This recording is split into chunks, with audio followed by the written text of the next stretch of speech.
And this ball's drilled deep left field. Gone! I'm feeling like a rock star.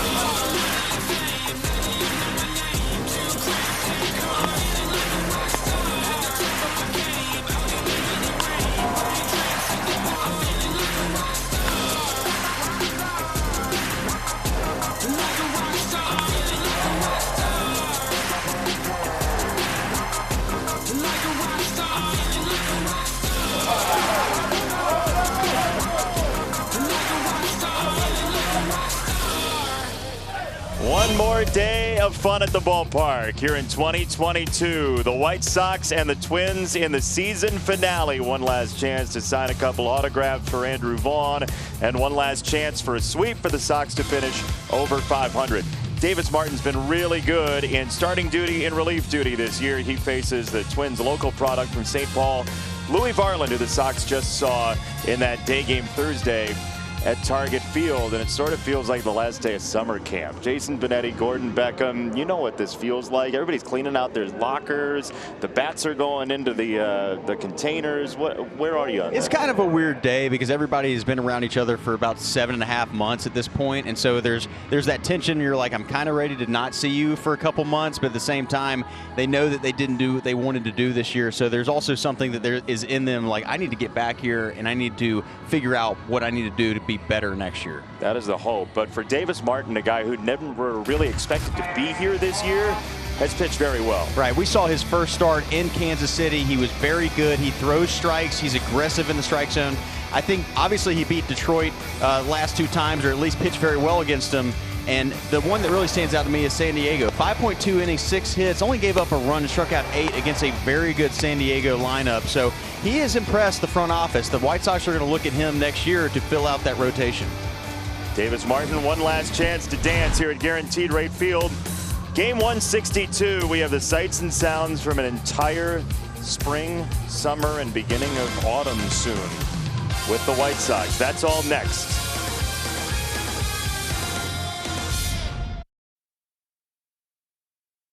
Unbeatable internet, only from Xfinity. And by Wintrust, home of White Sox checking. Visit wintrust.com/Sox to open today. The best of White Sox baseball in 2022 is coming your way next. All of the sights and sounds from this whole season after this. Where you say you just are never going to have the same group all together ever again. I know you know the feeling. There is always at least one guy different. There's always something changing. And for the White Sox, we know now that there will be a managerial change, whether it's the interim manager, Miguel Cairo, or somebody else. There will be changes for the White Sox coming this year, and a lot of them are question marks. But you've experienced this last day. What sits in your heart? A lot of emotions basically show up in the clubhouse and the dugout in that last day, because while you've grinded and you've kind of gone through this whole season, a lot of ups, a lot of downs, you show up to the park today knowing it's the last day I'm going to show up and have to play a baseball game for about 5 months, and so you want to finish on a good note, but at the same time it's always tough because you have really good teammates and you might be at the end of a contract or a free agent, or you might not suit up with a guy that you really care about. So there's this kind of moment of nostalgia when you're in the clubhouse saying goodbye basically after the season. It doesn't matter if you played well or didn't play well. A lot of times when you show up on that last day, you come together as a group and you just acknowledge the fact that you showed up and you gave it everything you had. And I think that more times than not, I had to experience that versus go to the playoffs. But at the same time, you recognize the fact that guys showed up and played the game and hopefully did it the right way. Davis Martin leads the White Sox out onto the field. Sox and Minnesota Twins, game number 162. The Sox had high hopes that this would not be the end of the line. It wasn't to be, as the Guardians will win this division by a sizable amount, either 10, 11, or 9 games. And here is the Insure on the Spot starting lineup for the Twins. Get your free auto insurance quote and save in just 2 minutes at insureonthespot.com. Gio Urshela, 429 slugging percentage. He had a home run a couple of days ago in this series opener. Nick Gordon has a 429 number. And Luis Arraez playing for a batting title in the #1 spot. Aaron Judge is not in the lineup today for the Yankees at the Texas Rangers. They'll be facing Davis Martin. Davis has really shown a lot of moxie coming in May and making his first start for the White Sox. He fills up the zone very well. There's his stats, as you can see, 3.65 ERA, very good so far this year. The front office likes him a lot and will probably look to see if he can end that rotation next year, possibly a 4 or 5 starter. Here's his pitch arsenal presented by Jets Pizza. Better because it has to be. 4-seam fastball, slider, change, and curve. He'll mix it up pretty good, but he relies on that 4-seam and slider. He's got a 1.18 whip and had a very good start against San Diego last time out. Here's the UI Health defense. Mark Payton in left, Adam Engel, Gavin Sheets in right. In the infield, Yohan Moncada, Romeo Gonzalez, Josh Harrison, Andrew Vaughn. We talked about Davis Martin on the mound, and behind the plate, Carlos Perez. That's your defense for the finale. One more to go. 75 degrees, partly cloudy. Humidity down at 26%, and the wind is very calm. We are just about ready for baseball. First inning brought to you by Toyota, and away we go with the first pitch up and out from Davis Martin. First pitch 311 today. Official temperature is 75 degrees. And so Luis Arraez looks like he's going to be the batting champ, with Judge getting the day off. One base hit would probably do it for sure. I wouldn't expect he'll go like 0 for 8 in the ball game. It's interesting to see Judge get a day off. I know that he's been grinding to get that home run. I think in his mind he's probably just saying it would be an absolute miracle for him to get the batting title with probably 3 or 4 hits. He'd probably have to get today, and Arraez would have to go 0 for, I would think. But interesting to see him off, and it's good to see Arraez go out there and swing for the batting title on the last day of the season, especially when he's banged up. Yeah, we saw him going to first base yesterday early in the game, and he did not look like he was in good shape at all. As 2-1 from Martin to Arraez as a changeup called ball 3. Plate umpire for this finale is Ramon De Jesus. Alfonso Marquez is at third. Crew chief said to Davis Martin before the game, you know, typically you don't talk to the starting pitcher, but I said, have a great offseason. He said, I'm not going to think about that for about 3.5 hours or so. And there is ball 4 to Arraez. We've talked a little bit about this in the past, but here are the batting champs in Twins history. Tony Oliva, Rod Carew, Kirby Puckett in 1989, and then Joe Mauer the last 3 for Minnesota. 3 of 4 years. Can Rod Carew hit or what? Man, you ever watch video of him? I haven't seen a lot of video. I see him in the clubhouse. I feel like every once in a while when we were playing. Tony Oliva dropped by when we were at the ballpark last time as well. Rod Carew, it was like he had a magic wand. I mean, people say that, but you watch him and the bat control that he provided, and wherever he wanted to put the ball, it felt like he could put the ball. Yeah. Well, I mean, watching Joe Mauer, I played against him for the majority of my career.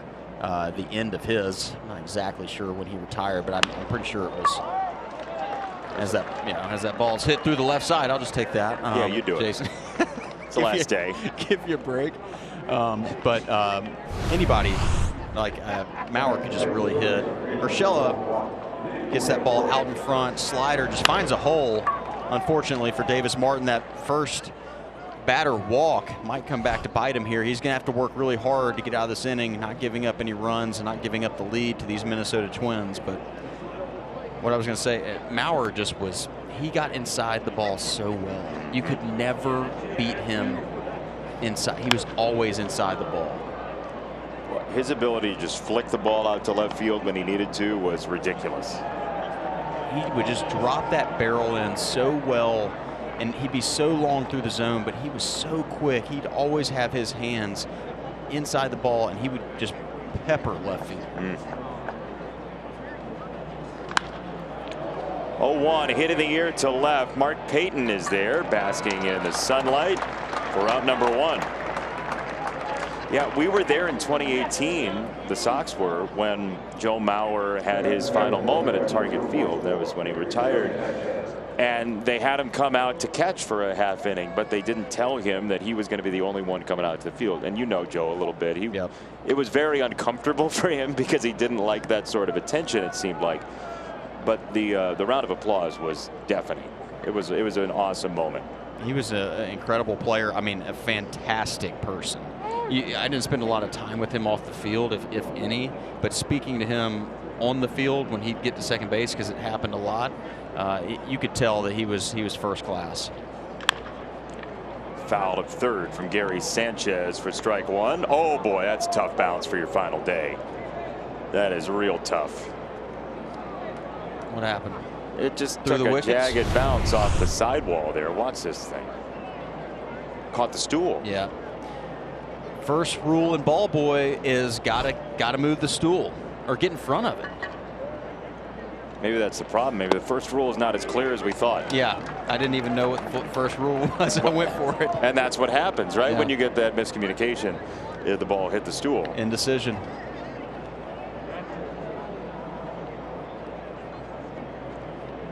Two strikes, Martin to Sanchez. Slider, 1 ball and 2 strikes.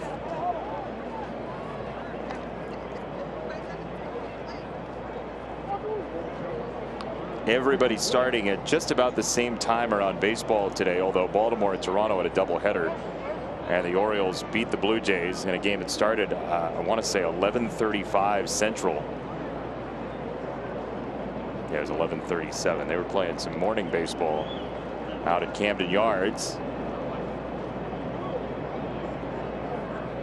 1-2. The playoffs are set. It's going to be a very interesting postseason. Cleveland, the 3 seed. Yankees are 2. The Astros are 1. So Blue Jays, Mariners in Toronto. Rays, Guardians in Cleveland. Phillies, Cardinals, Padres, Mets. Inside 3-2. Interesting with Toronto playing Seattle, because every time you play in Seattle and Toronto's in Seattle, there's a huge contingent in Seattle. So I'm assuming there's just like this little mix of fans. Kind of, I mean, obviously all of Canada likes Toronto. 3-2, hanging slider belted to left field, and the Twins have taken the lead on 1 swing from Gary Sanchez.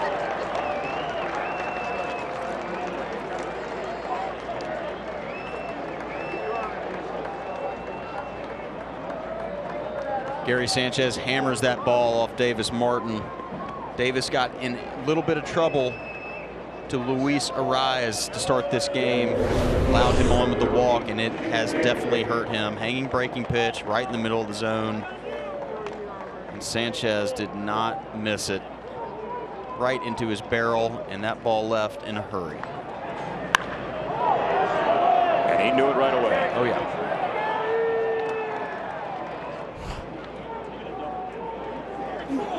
You know Davis wants to come out here and have a good start on the last day. He's had such a good season, so got to find a way to get out of this first inning. A lot of times the best time as an offense to get after a starting pitcher is in that first, when he's still unsure about all of his stuff.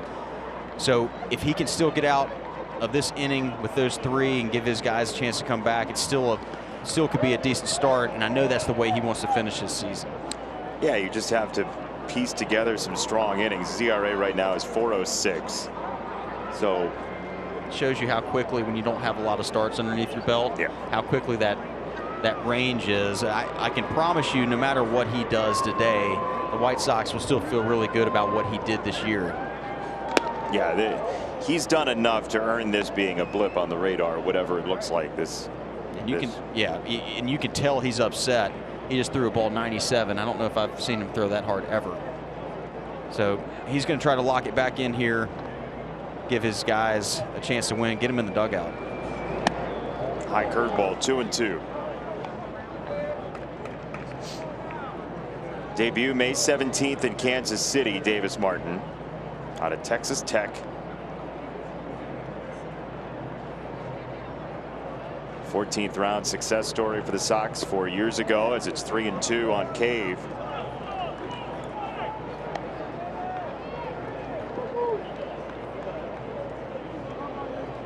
Twins are being pretty patient for game 162.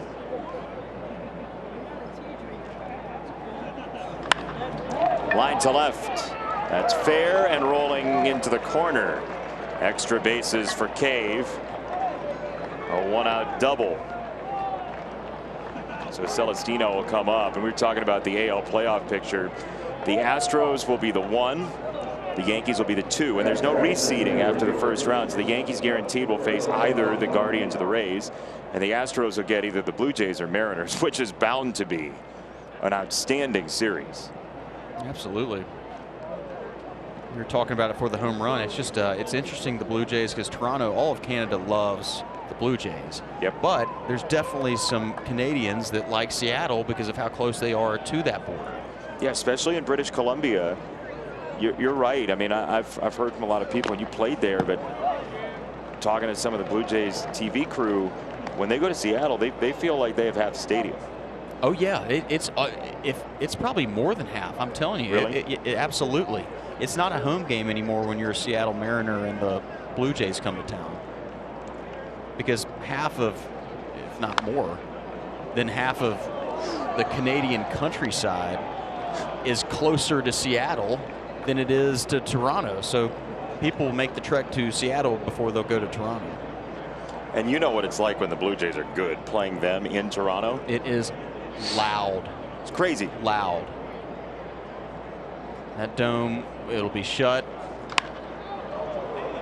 In the air to right. Sheets is back on it, and Gavin does make the catch. Cave tags and goes to third. And 2 down. So that's what's going on in the American League. Here's the National League. The Dodgers at 110 wins, the Braves at 101. The Mets with 100 wins or more are going to not win a division. And so you have Mets, Padres, Cardinals, Phillies in the first round. And then you could have Mets, Dodgers in the division series. It's wild. If I'm the Dodgers, I'm not real happy about that. Absolutely not. That's probably worst case scenario for LA. I mean, they're likely going to have to go through them at some point anyway, but you could have to play the Mets and the Braves if you're the Dodgers. So much for a bonus of being the 1 seed. Changeup slice to center field, and a base hit makes it 4-0 Minnesota. Matt Wallner drives in Cave.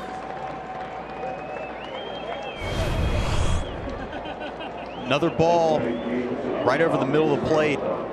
Davis just missing his spot right now. Wallner, line drive single back up the middle.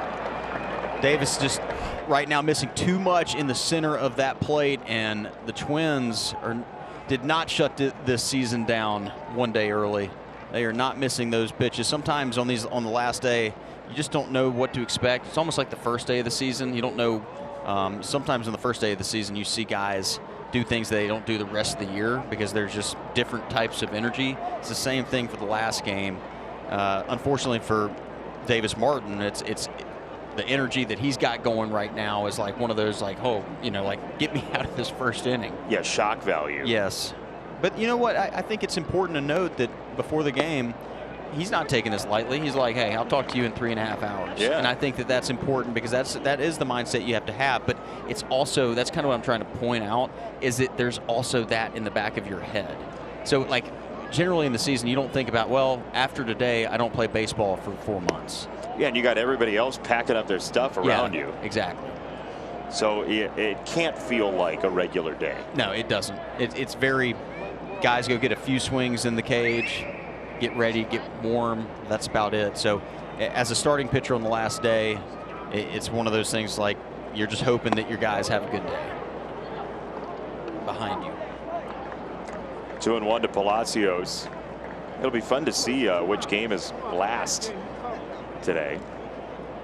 Dodgers and Rockies were a 1:20 start, so they'll probably be last, but we'll see.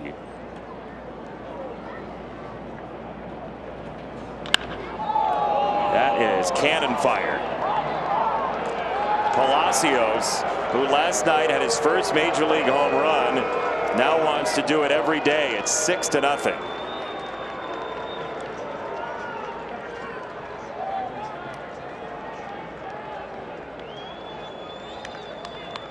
Davis hangs another one in the middle of the plate. Palacios, who hit a homer, as Jason said last night in his last at bat, gets another hanging break pitch, basically carbon copy of the one that Davis hung to Gary Sanchez, and unfortunately for Martin, they are just not missing it. Some days you can roll those things in there and they'll roll over it and they just miss it. Today is not one of those days. Cat's going to have a conversation with him on the mound. This is always a frustrating conversation for a pitching coach, because you know that he wants his guy to have a good day to end the season. Davis Martin has had a great season up until this point, and then he unfortunately comes out here and there's a 6 spot and his ERA balloons, right? When you don't have a lot of volume, it's sometimes just kind of a roller coaster until you get that volume and you settle in. I mean, he had given up at most 4 earned runs in any game this year. Yeah. Davis Martin. I know that's frustrating for him.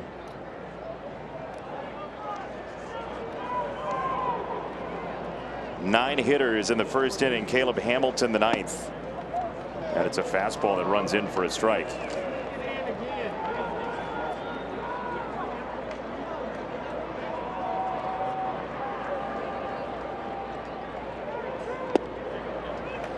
Two, just right back to the fastball, not messing around with the breaking stuff now.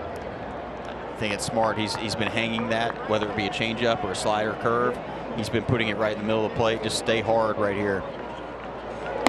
Yep, fastball away, 1-2. One thing I've watched enough of him this year to know that I think he's generally a fast worker, but I think he's moving a little too quick right now.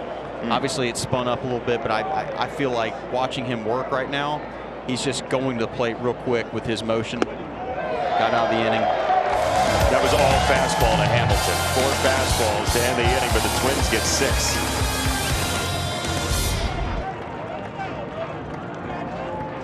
Starting lineup, get your free auto insurance quote and save in just 2 minutes at InsureOnTheSpot.com. Elvis Andrus at the top, not playing shortstop for the first time in a long while.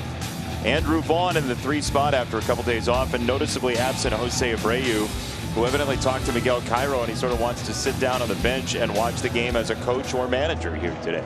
Well, he's going to take it all in, and he's going to have to figure out how they're going to get through the game after that 6 spot. He'll have a lot of learning to do. Here's Louis Varland, his 5th start of the year, 0-2 with a 4.71 ERA so far. Not a lot of work for him, so he'll look to work on that 6 spot in the first. Here's his pitch arsenal presented by Jets Pizza. Better because it has to be. 4-seam fastball, slider, change, cutter, and he will mix it up very well.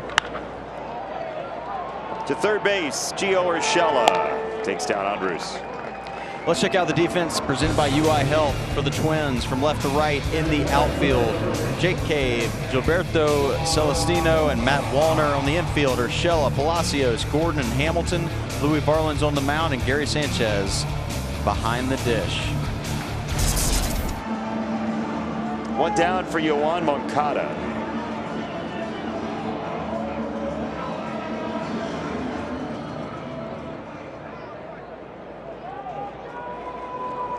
Varland pretty quickly to the plate with a fastball called in by DeJesus, 1-0.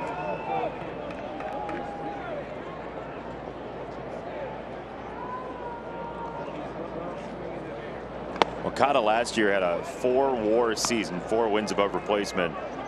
At .9 this year, in part, he's played 103 games, but the offense just hasn't been the same even since 2019, that big year he had. We just have not seen that same guy in terms of the pull power, in terms of the power in general. I know the White Sox want to see him come back next year and really take the bull by the horns, because they need this guy. They need Yoan to come out and be the star that he is. Base hit to center.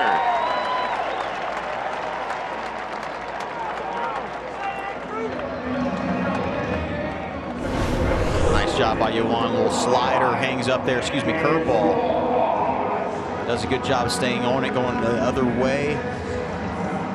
little bit out in front, but that's what happens when you got your swing, your bat in that zone for a long time. Got some length there.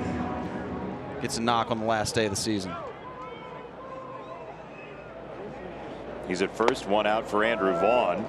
He and Gavin Sheets both are getting married in the offseason. How about that? Do you know when the happy nuptials are? In the next couple months. Okay. Yeah. They on the same day? They're not on the same day. Okay. And they are, they say they're not able to go to each other's weddings that they're having because of prior commitments, which is too bad. They're close friends, but because of the dates, they're not able to both go to each other's weddings. Sounds like good friends to me, you know. I'm just kidding. Well, there are prior commitments. That'll happen. Sure. Especially if one of them has the honeymoon after that. Cue shot to first base. That ricochets off of Caleb Hamilton, who recovers and gets to first before Vaughn. Moncada to second base. Just a nubber right off the end of the bat. Almost kicks away far enough for Vaughn to get on the bases, but decent job by Hamilton to corral it, get back to first base. And here's Gavin Sheets playing the saxophone.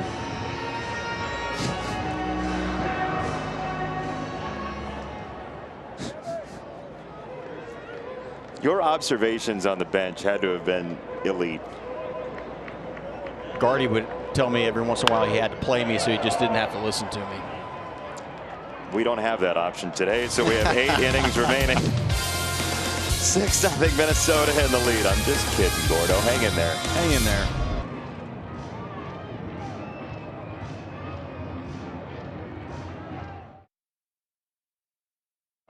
Last night on White Sox Baseball, as we are wont to do on this telecast, and it was Lucas Giolito, his season finale yesterday. He goes 7 innings, gives up just 2 earned runs. Little trouble with the hit by pitches in the second inning, but generally a good trampoline into the offseason. Very good trampoline. Saw him before the game. You could tell he was happy that he finished the right way. He looked really good last night. I think the White Sox want to see more of that in 2023, obviously. But always good to finish, you know, on a high note. And he's been grinding all year. You could see it. He would have spurts that were really good, and then he would kind of revert back to the guy that was struggling a little bit. So, I mean, overall, 11-9 looks a lot better than 10-10. It does. 490 looks better than 5. The whip is too high. He knows it at 144. It's not what we saw in previous years. There's a strike, 2-1. And I think that's mainly because of walks. Yep. He would get him, and obviously if he's getting some hit by pitches as well, but just from the naked eye, that's what I saw. He just allowed too many base runners without having them hit their way on. Yeah, his walk rate this year was 8.5%. It was back at 7% in 2021. Strikeout rate was well down last year from 2020, and so you combine those two things. Did we have more hit by pitches this year? Yeah, just more base runners in general. And then if you're not striking out as many people, there's more likelihood you're going to give up base runners as it rises on for the second time in a walk.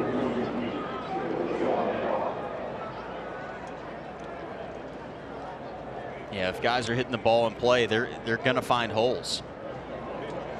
Yeah, the other part of that is some years your batting average on balls in play, BABIP, is going to be higher than others.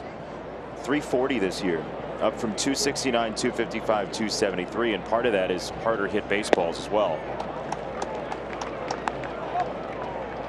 That's high, though. You know, I mean, it seems like an enormously high number for him. 265 to 340. I mean, that's a drastic change. Up and in. I don't know if you're noticing the same thing, Jason. I just get the sense that Davis, when he's getting the sign, he's doing his, his motion on how he gets ready, but then he's going so quick. It's almost like, hey, slow down a little bit. You work fast, which is great. That's exactly what I want as an infielder. But slow down, make your pitches. Downstairs a fastball 2-1 on Gio Urshela.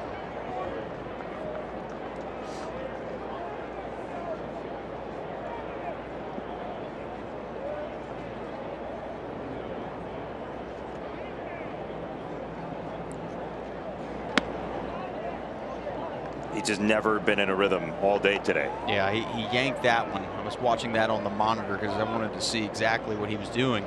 It's like he was kind of cross-firing across his body a little bit, and when he does that, he pulls that ball and it runs off, or kind of pulls off the plate away, versus, as the catcher was saying, Perez, come through me. In the air to left field, Peyton is back on it at the warning track. Peyton does make the catch. Chicago White Sox, presented by Guaranteed Rate. For the best mortgage advice for today's economy, trust the top loan officers from Guaranteed Rate. And be sure to check out the 2023 schedule and all the great matchups. Lock in your plan today. Sox will open in Houston before the 1st of April next year. Wow. Here we go. That's great. Every time I call Houston, we lose. So Steve can have that one. That is true. It's been a rough go in Houston, and you have a complicated relationship with the Astros in your new budding career as analyst. Yeah, totally buried me. Those were my first games I ever called. That's right. Not in Houston. We were looking at a monitor in Chicago while they were playing in Houston, but we did get swept. Yeah, not in cool fashion either. Like, well, walk-off was there. That ball's torn to right field, a base hit for Gordon. Not you. I know. Okay, I just want to make sure. Tries to climb the ladder, and Gordon gets up there. I mean, this, if you're Davis Martin, you're like, oh boy, even the pitches I'm throwing where I want to are getting hit. I mean, that pitch was up at Gordon's letters, where Minnesota's their logo is, and he's still getting hit. So this is a frustrating start for Davis. You know, he doesn't want to.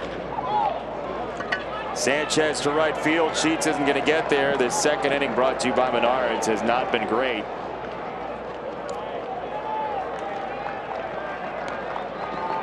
Seven zip.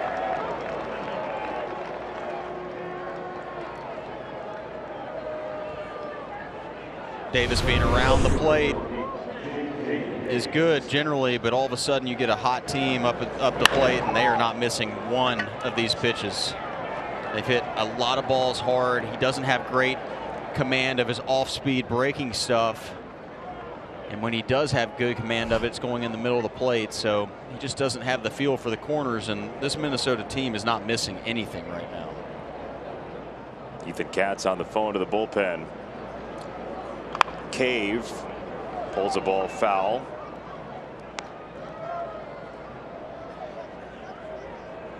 So Jose Abreu's not in the lineup today. I was disappointed. Yeah, there's been a lot of conversation about what his future will be, and I would suggest, if I was sitting next to Miguel Cairo right now, I would suggest that he throw an inning. Really? Well, if this game's going to be a blowout, right? What a great way to have Jose Abreu. You put him in, so you guarantee him an at bat in the bottom of the ninth. You have him pitch the top of the ninth. Yeah, but you also, I think, and I don't want to think like this, but it might be 15-1 in the bottom of the ninth. You don't want Jose Abreu having to take an at bat in that fashion when possibly some of the fans have left as well. If the response will be what I think it is, I think it would be nice to have him get an at bat. Oh, I mean, I personally, I would have told him he's getting an at bat. Right. If I'm managing this team, because as much as I love Pito, you've got to. I mean, he needs to be recognized if this is his last day here at the ballpark. Yeah, and there's no clarity, and we want to be clear on that. There's nothing that says he's not going to be back, but there are question marks about his future and where he's going to be, and that's the way at the end of a season for anybody in Major League Baseball, basically, with trades being available and everything that goes along with it, and that pandemic that came out of nowhere in 2020, right? So he's done enough for the Sox that I know Sox fans would love to give him a farewell, and they'll figure out a way regardless of whether he gets an at bat or not. That's the biggest thing for me is making sure that he is recognized, whether it be a Jumbotron montage or whatnot, or have him step out of the dugout just briefly. You know, I believe that's important, and that happens with people that are going to come back, end up re-signing. Yep. Remember, there was a moment, I believe, where Paulie didn't know if he was going to come back. He was a free agent, and he had that moment coming off the field. Came back, ended up coming back and doing it all over again, but it does seem like there's something going on with Davis Martin. They're going to go check him out. James Kruk and Ethan Katz out of the dugout.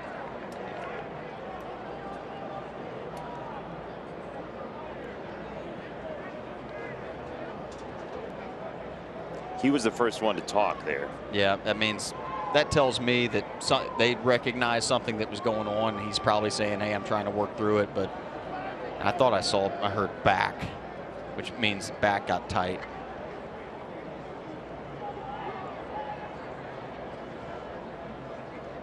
Complete guess, though. Miguel Cairo gets out there. Ramon DeJesus, the plate umpire.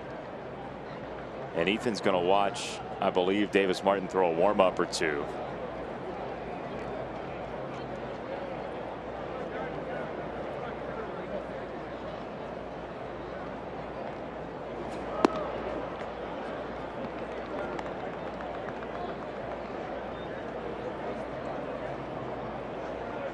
I think something's bothering him, but I think what he's trying to say is, I'm going to get through this inning and not have to.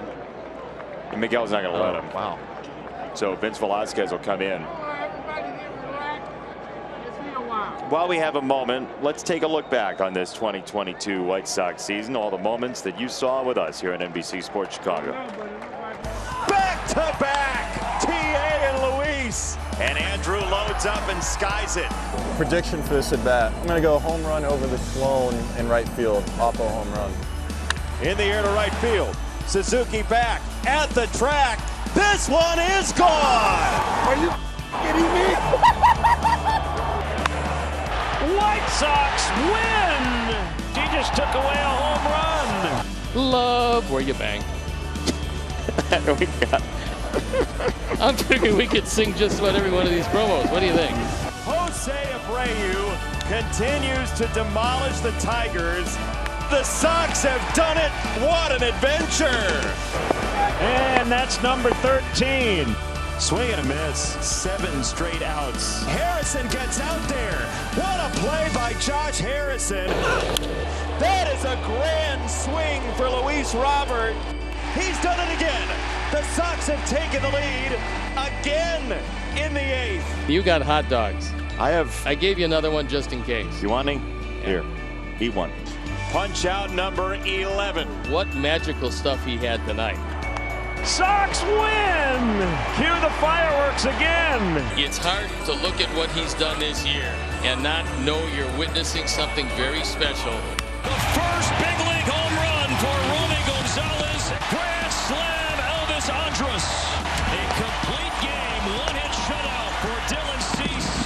The Sox have gone back-to-back. 5 runs in the 9th inning, a furious comeback. Harrison lays out.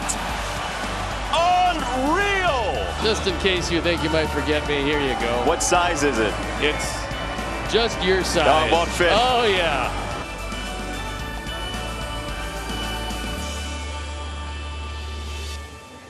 Hey, I know it was a tough season for Sox fans, and I just want to say we really appreciate you hanging with us this year. It has been a difficult year in the win-loss column at times, and it wasn't a playoff season, but man, you can always have fun at the ballpark every day. You can find something in the ballpark, someone, something to eat, someone to talk to, and this place, whatever ballpark the Sox are in, this place is full of great people watching. Great future friends, people that you may never have met otherwise. It's a special thing we get to do every day, you know that? You get to be a kid when you come to the ballpark, right? Yeah, that's the right way to put it. That's the way I always thought about it, coming to the field, being able to play. I'm like, man, I'm a 30-year-old man, and I get to play a kid's game. So there's always that aspect of it that you feel like you're still in Little League in a lot of ways. The only problem is they add decks as you go, as you get to the big leagues. Yeah, and miles an hour too on those fastballs. That's right. Strike from Vince Velasquez, who comes in to face Celestino. It's a 2-2 count now. Lakeside Bank called to the bullpen. I figured I'll just do it. It's in the middle of an inning. Thanks, pal. You're welcome. 2-2. That's upstairs. It's 3 balls, 2 strikes, and we hope Davis Martin's all right. Definitely frustrating for him to come out last start of the season. He's had a great year up to this point, and then just has one bad game, and just having that bad game just balloons that ERA. But it's not, I would say that is it's gonna make his ERA go up, obviously. But I think in terms of the White Sox, they view him as a potential fit in this rotation. Might be at the back end of it, but possibly an innings eater next year. And he's aggressive in the zone. That's what I like about him. He's not afraid to throw his stuff over the plate. And unfortunately for him today, he just got hit pretty hard. Yeah, his ERA as it stands right now is 4.55, up from the 3s, and these 2 inherited runners are his. And the good news is the Sox know what they think they have in him. Right. Nothing he could do today would change that. And I think generally all front offices. This is in center field again. Gordon's coming home. Sanchez around third. Engel's throw is cut off. It's a 2-run single for Celestino, and this is a 9 spot before out number 6. All front offices sometimes disregard a lot of things that happen on the last day of the season because there is so much going on.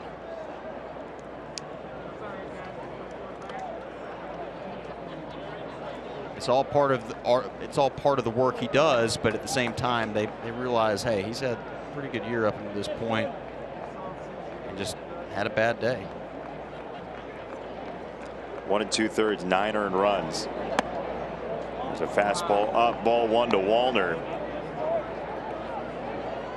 Was the 16th batter in 2 innings for Minnesota.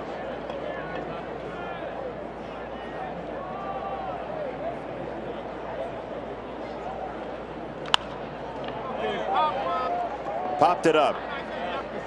Moncada leaves it for Gonzalez. And that will do it. The Twins strike for 3 more and a 9-0 lead.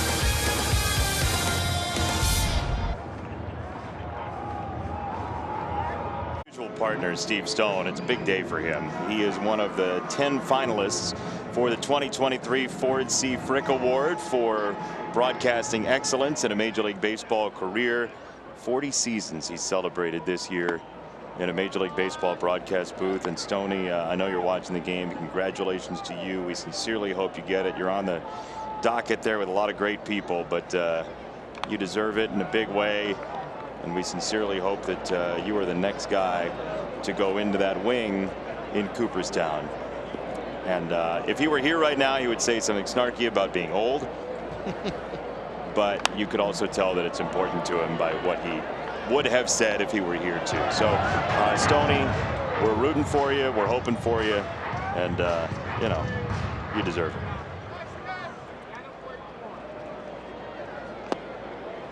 People have asked, is Steve sick? And I say yes, but not, that's not why he's off. No, he's observing the Jewish holiday today, and so he is away. Josh Harrison into right center field, and this does get down and behind Celestino. Josh has 2 bases for himself to lead off the 2nd inning.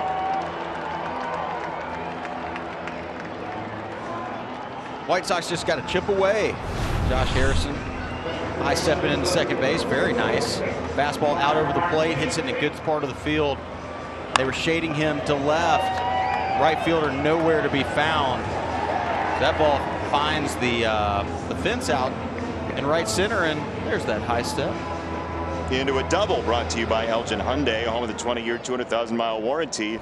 Only available at Elgin Hyundai. See ElginHyundai.com. Mark Payton looks at strike one.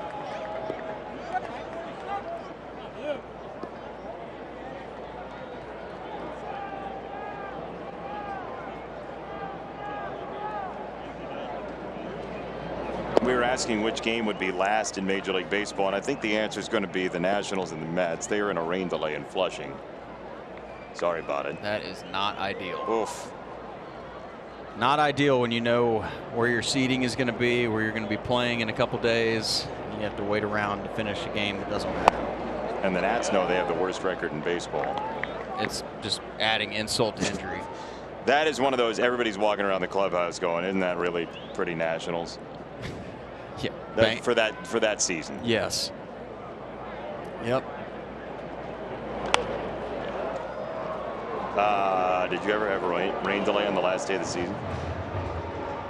I don't believe so. We had a rain delay, I believe, briefly the day before the All-Star break. But I do not think that people missed their flights, etc. Well, that really could have been a strike. Sanchez's glove rejected the ball.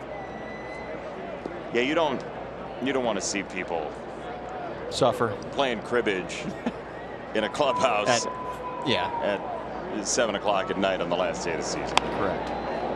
Never ideal, but hey, they pay you to play the games. That's why you're there. So yeah, and I will say, fans show up for the last day of the season. They deserve to watch baseball if there's baseball to be played. Right. So I just know how baseball players are, and on 162, mostly cloudy and rain in the forecast is like the worst thing that's ever happened.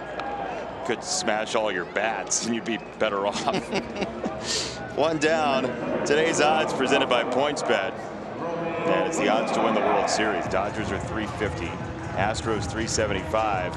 The Mets are going to have to play an extra series. They're plus 900. What do you like? In terms of betting, or no, who do I like to win? I'm not asking you to bet on baseball. I like that plus 900. Yeah, this was not a trap.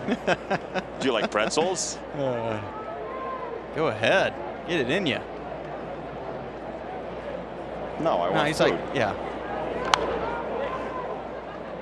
Gordon was ready for that foul ball.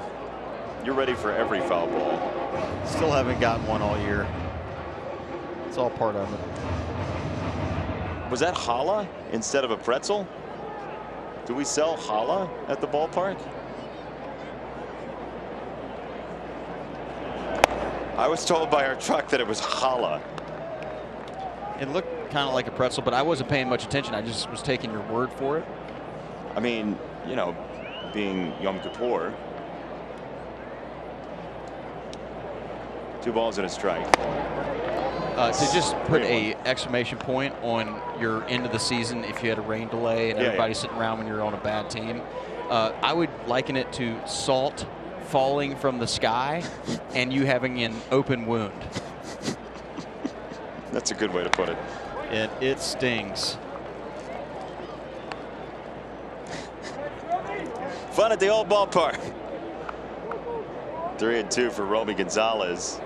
It's good to see Romy up here this year after dealing with everything that had to do with tonsillitis. He was sick like every week down in the minors.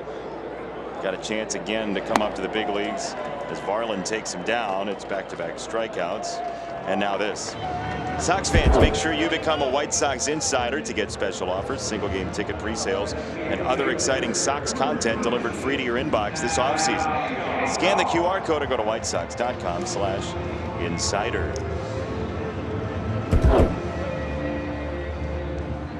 Is that one of those freshly squeezed lemonades? Those are awesome. How much time do you get to go to the concession stands?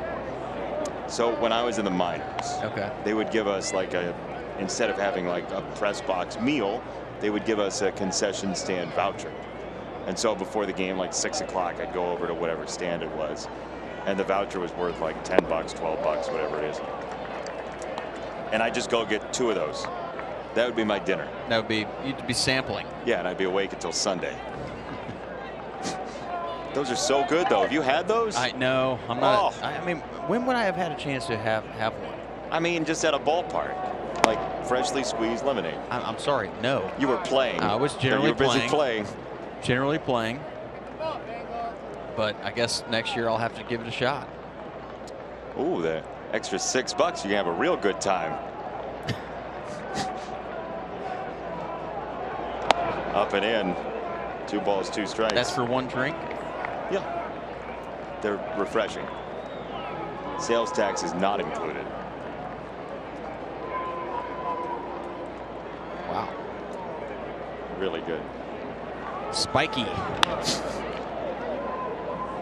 Make it a little warmer of a day. Nice recovery by the ball guy down there. I'm glad you pointed it out. I was right behind you. Solid form. Stay out in front right there. Nice for Adam to pick Josh Harrison up. That early double, just because it's the last day of the season, you don't want to stop playing the game or unable to get him over. I'd like to see Engel pick up his 2 teammates, Peyton and Gonzalez, before him.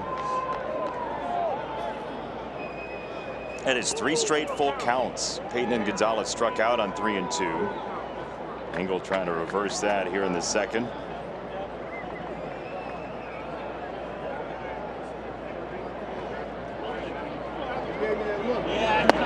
Struck him out.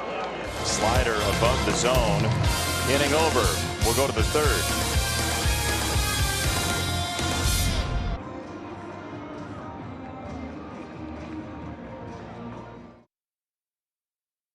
Presented by Mattress Firm, the official sleep wellness partner of Major League Baseball.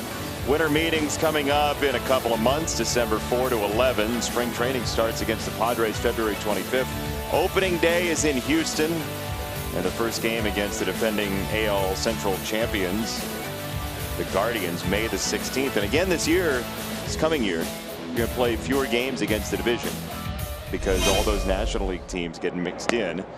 And oddly enough, the Sox are going to have the Pirates home opener. And the first opponent for the Sox this year at Guaranteed Rate Field is San Francisco.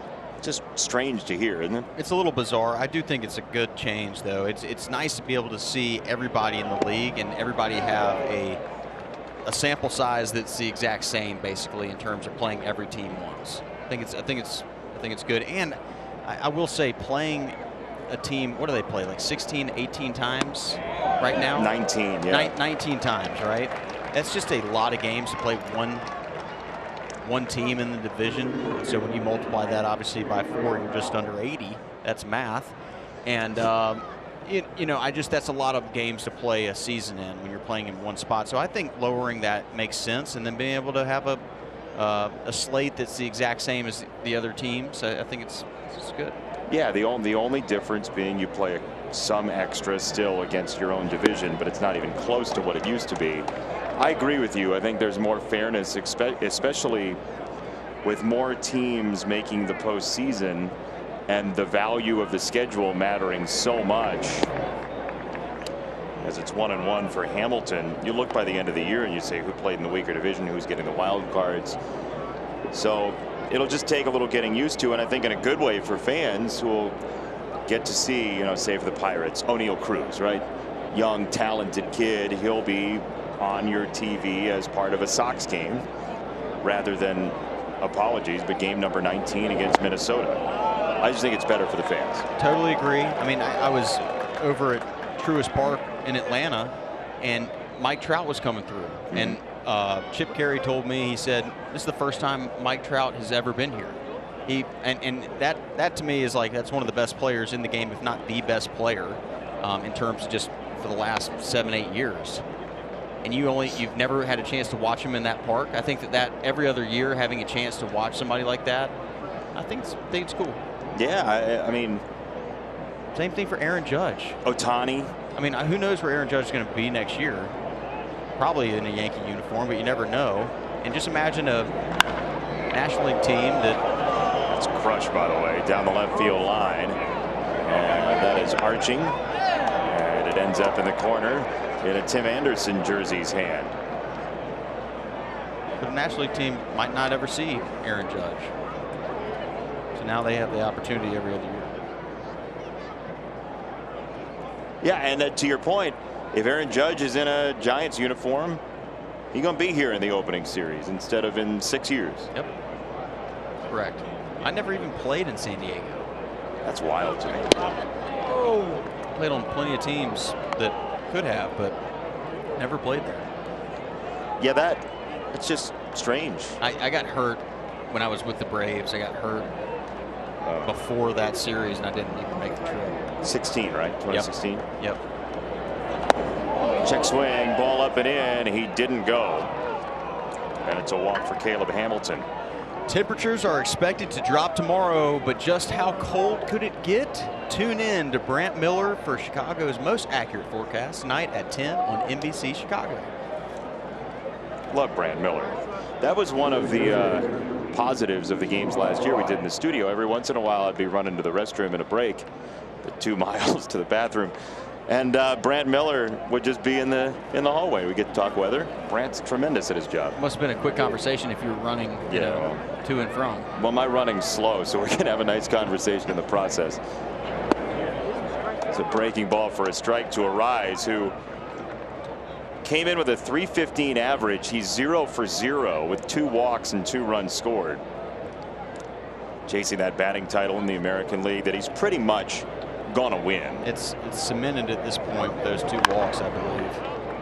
Yeah, he's not. I mean, he's come up in all 3 innings. Yeah, you wouldn't expect. Right. And if he was getting to that point, I believe they would lift him. I guarantee you that the Yankees did some math before the game today and told Aaron Judge, this is what's got to happen for you to win the batting title.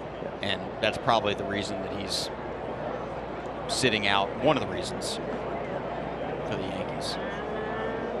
0-2 clock to right field. Sheets trying to get over, and Gavin can't make the catch. It climbs the wall. Engel gets to it. It is a double for Arise, and that should pretty well do it for the batting title for Luis Arise with a double here in the 3rd inning. That will do it. If it wasn't certain, it is certain now. Fastball is going to come back to the middle of the plate. Arise doesn't miss it. Gavin did a good job of getting out there, just unable to run it down there in right center. Almost got there.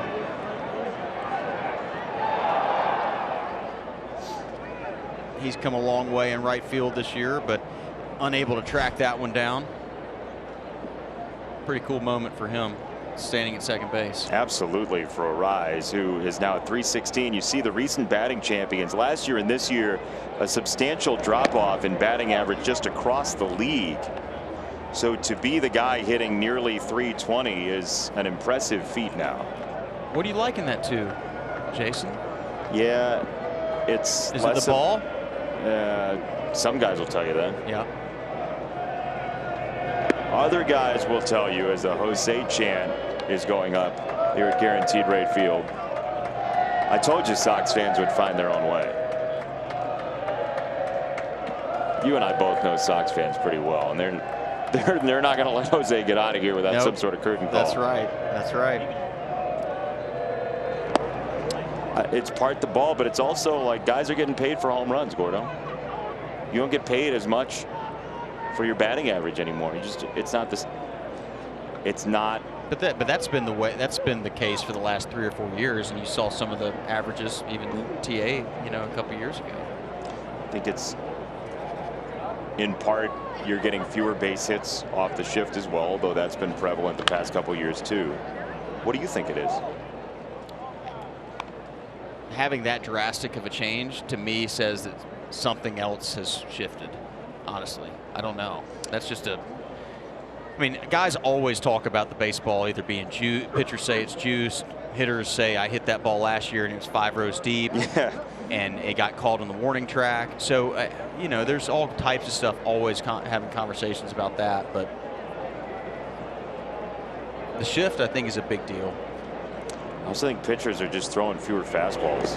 That's part of it too. I mean, we've seen the fastball usage decline, and pitcher stuff is getting better and better to me. Well, that is first and foremost. Pitcher stuff is so much better. It's kind of mind-blowing, honestly, just from what I saw at the beginning of my career to what I saw at the end of my career. It was just very, very different. And just the amount of stuff filthy stuff that comes out of the bullpen now is just it's enough to, you know, want to go to church. I mean, it is. It'll make you come to your knees. That's for sure. That is a 4th walk for Minnesota in 20 batters as we are in the 3rd inning. And they are going to pinch run for Arraez, who will leave with a batting title in his pocket. Congratulations to Luis Arraez. I saw him a few years ago and just knew he could really hit. I mean, he could find the barrel, and he's found a way to do it all year this year, and he's won himself a batting title. So good for him. Well deserved. How about Carlos Correa? Yesterday with Celestino giving him the big hug after his first home run, and then he's the guy to greet Arraez in the dugout.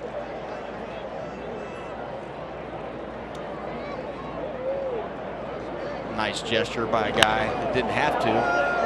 In the air to right field. Sheets is back on it. He's at the warning track, and Gavin does make the catch. Right at the fence. Hamilton scores. And Miranda to third. Good to see Miranda in the ball game after getting popped by that ball in the face yesterday. Gordon gets himself an RBI. No worse for the wear. Miranda doesn't have too much going on the face, which means it didn't get him as bad as we initially thought.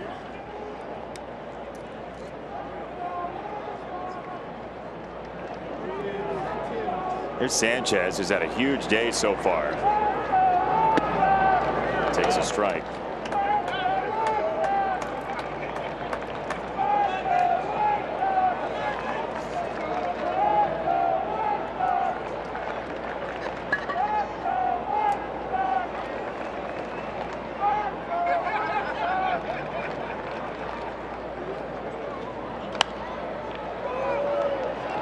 Foul off of first base. 0-2 for Sanchez. Well, I will say this.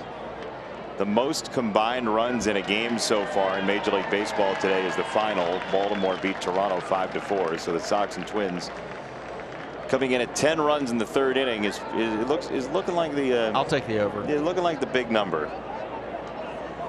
Although Cleveland's got 6-1 on Kansas City in the 4th.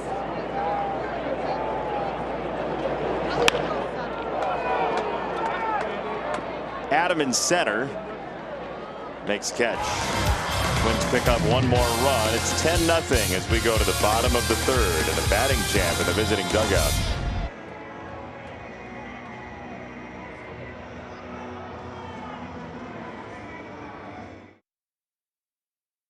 Perfect location. We got you covered.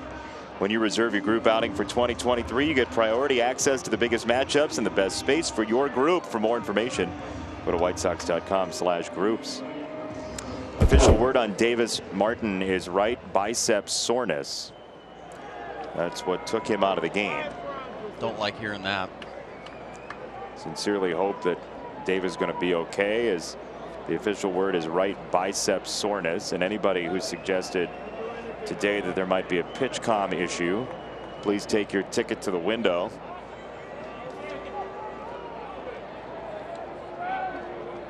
I don't believe PointsBet had that on, but I know 1 or 2 people who might have been able to, you know, have a fancy dinner tonight if they were able to take their ticket to the window. There's a strike on Carlos Perez.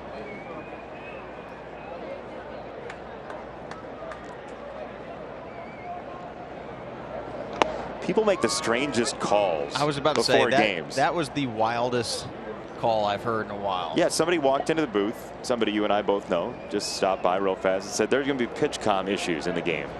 And now I don't understand why you would ever make that call. But they were right. They were right. Yep.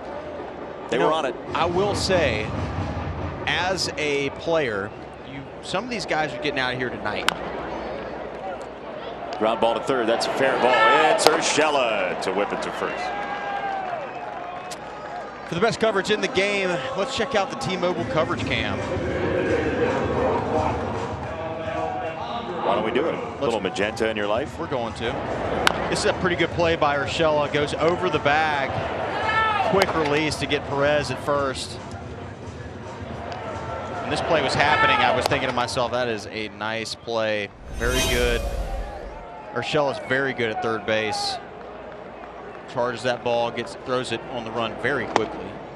You were saying guys are going to get out tonight? Oh, some guys have their flight. They've shipped their car, or they're going to get their car shipped, and they're out tonight. They'll be home tonight. And so what I was going to bring up is the fact that this game is making some of these people very nervous about their flight.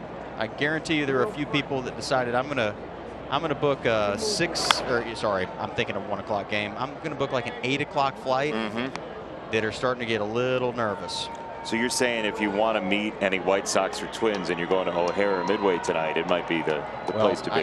If it's an 8 o'clock flight, don't be going to O'Hare because they're not going to make it. That hit him. Elvis gets hit by the pitch.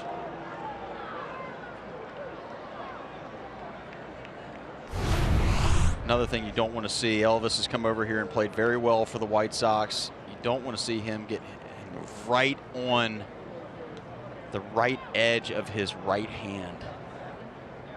And I can tell you from experience, I did the exact same thing, and it feels awful. How does it feel in your hand? Like what? Oh, you can. My whole hand was numb. I went straight from the game to the Cleveland Clinic, and they X-rayed it, and I thought for sure it was broken. And it wasn't broken, but it did not feel good. It was almost the exact same as what you saw Elvis do. Check swing, kind of up and in, looking to get your hands to it. Next thing you know, it hits you right on the padding there on your right side. It does not feel good. Good for him to stay in the game. Shaking it out there. So is he going to try and steal second base? I think 10-0. It's a stay. But like, what weighs heavier, the scoreboard or the I got hit and I won second base? The scoreboard. It does. Yes. It weighs, especially when you're down 10. I figured so. I was just asking. Okay. I'm just answering.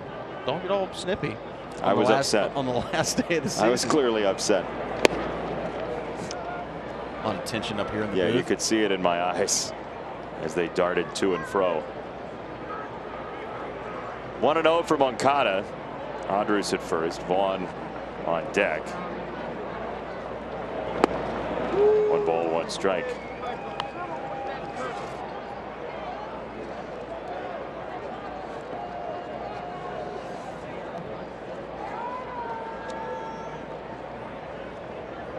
Louis Varland was a 3-sport star in high school. We talked about this a little bit the other day. He was a football player, a baseball player, and a wrestler.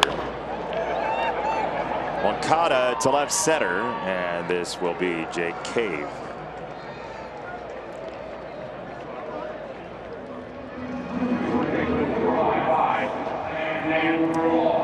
Follow our Sox Insiders at NBCSportsChicago.com, presented by Nationwide agent Jeff Vukovich. Get to enjoy knowing the Vuk as much as you do the jingle at JeffVuk.com, because Nationwide is on your side. Strong. We both just sort of went for it, and I kind of like that. It's the last one of the season. You got to air it out. That was the first pitch swing of Nationwide jingles, right? We're not taking. Ambush. Yeah. We're going for it. Fouled away 0-2 for Andrew Vaughn.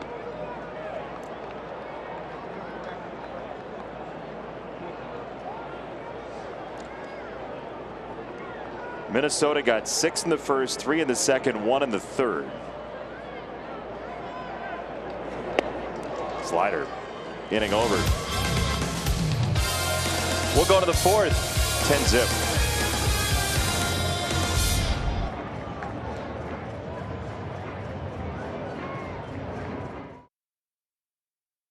Sox fan all the time. And I work in the TV truck, so naturally I just cheated and won. Here's a little bit of behind the scenes with some math. So there's 162 baseball games times 4 tape operators. That's replayed.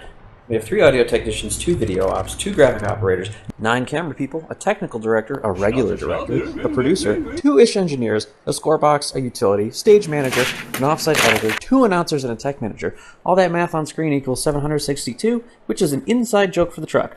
Back to you, Jason and Gordon. Roll green, Scuba. Evidently it's on green. That's a great video. That's awesome. That's fantastic. Well done. And by the way, we gave everybody ample time to win yesterday on your trivia. You should have done the video, honestly, but that is a great video. Tremendous. Tremendous. I would not have done that good of a job, so I'm glad that I didn't do it. Very nice. The Chanel family has gobs of creativity. Gobs. Yeah. You know Jeff Chanel from up here in the video room. Of course. Jeff had a different look in his eye when I saw him today, and I knew something was up, but I didn't know it was that. So that was good stuff. Oh, sneaky. Really good. Sneaky Jeff. Sneaky Jeff. 4th inning brought to you by the Village of Bedford Park. Wonderful village. You love your villages. I really do. It takes a village. It does indeed. 2-1. Jake Cave from the Hampton Roads area, Tidewater area, from Kickotan High School down there. Jeff Chanel is here. Stopped by for a moment. Sneaky Just a Jeff. wave. Sneaky Jeff. He's the best in the business. That dude has more Sox information and Sox archival footage than anybody out there. The day in March the Sox open the 2023 season and then add the number in the union of the state that the Sox open in. So like if you know what state the Sox open in next year, what state in the union was that state? You see? I do. It took me like 45 minutes to figure out how to write that. There's Jeff. Hi, Jeff. Joe Grube pointing to Jeff Chanel, who's here. Mike Meyer as well. Hi, Mike.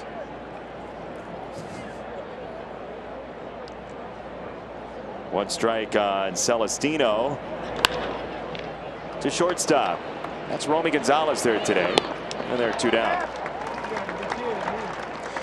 The poll is up for SoxMath Video of the Year, and we encourage you to vote because there have been some great ones. Is it Ali 1111, Dovid Friedman, Iowa Sox or Baseball Stall 44? It's on at NBC Ask White Sox, at Jason Benetti. You can vote right there, right now. We've had some great videos this year, including that last one from our own truck. I would love to know what 762 means, but I don't think they're going to tell me. They like to keep things from the announcers sometimes. Do they? Yeah, they do. Sneaky truck. Everybody's sneaky. 0-1. Foul, third base side.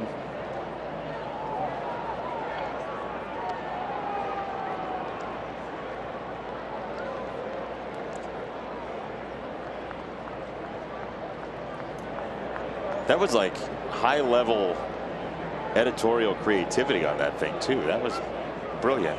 That was all done today, I'm told. Scuba, what are we doing? That's pro. That's awesome.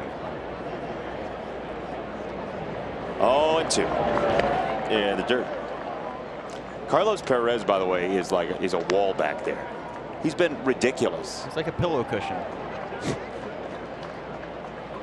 Gets right in front of it, just plops right down. He was known as a very good defensive catcher in the Sox farm system, and we have seen it in spades here with the Sox the past couple days, especially. Fouled away first base side around Hank Conger. Another ex-teammate of mine. You played with Hank in the Angels organization. Did you really? I did. You got Hank dirt? Hank is one of the funniest guys I played with. Really? Yes. Hilarious. Not shocking that he's found his way into a big league clubhouse as a coach. Strike 3, changeup, froze him. I mean, Scuba, dude, that is a whale of a SoxMath video. Hi. Roll green.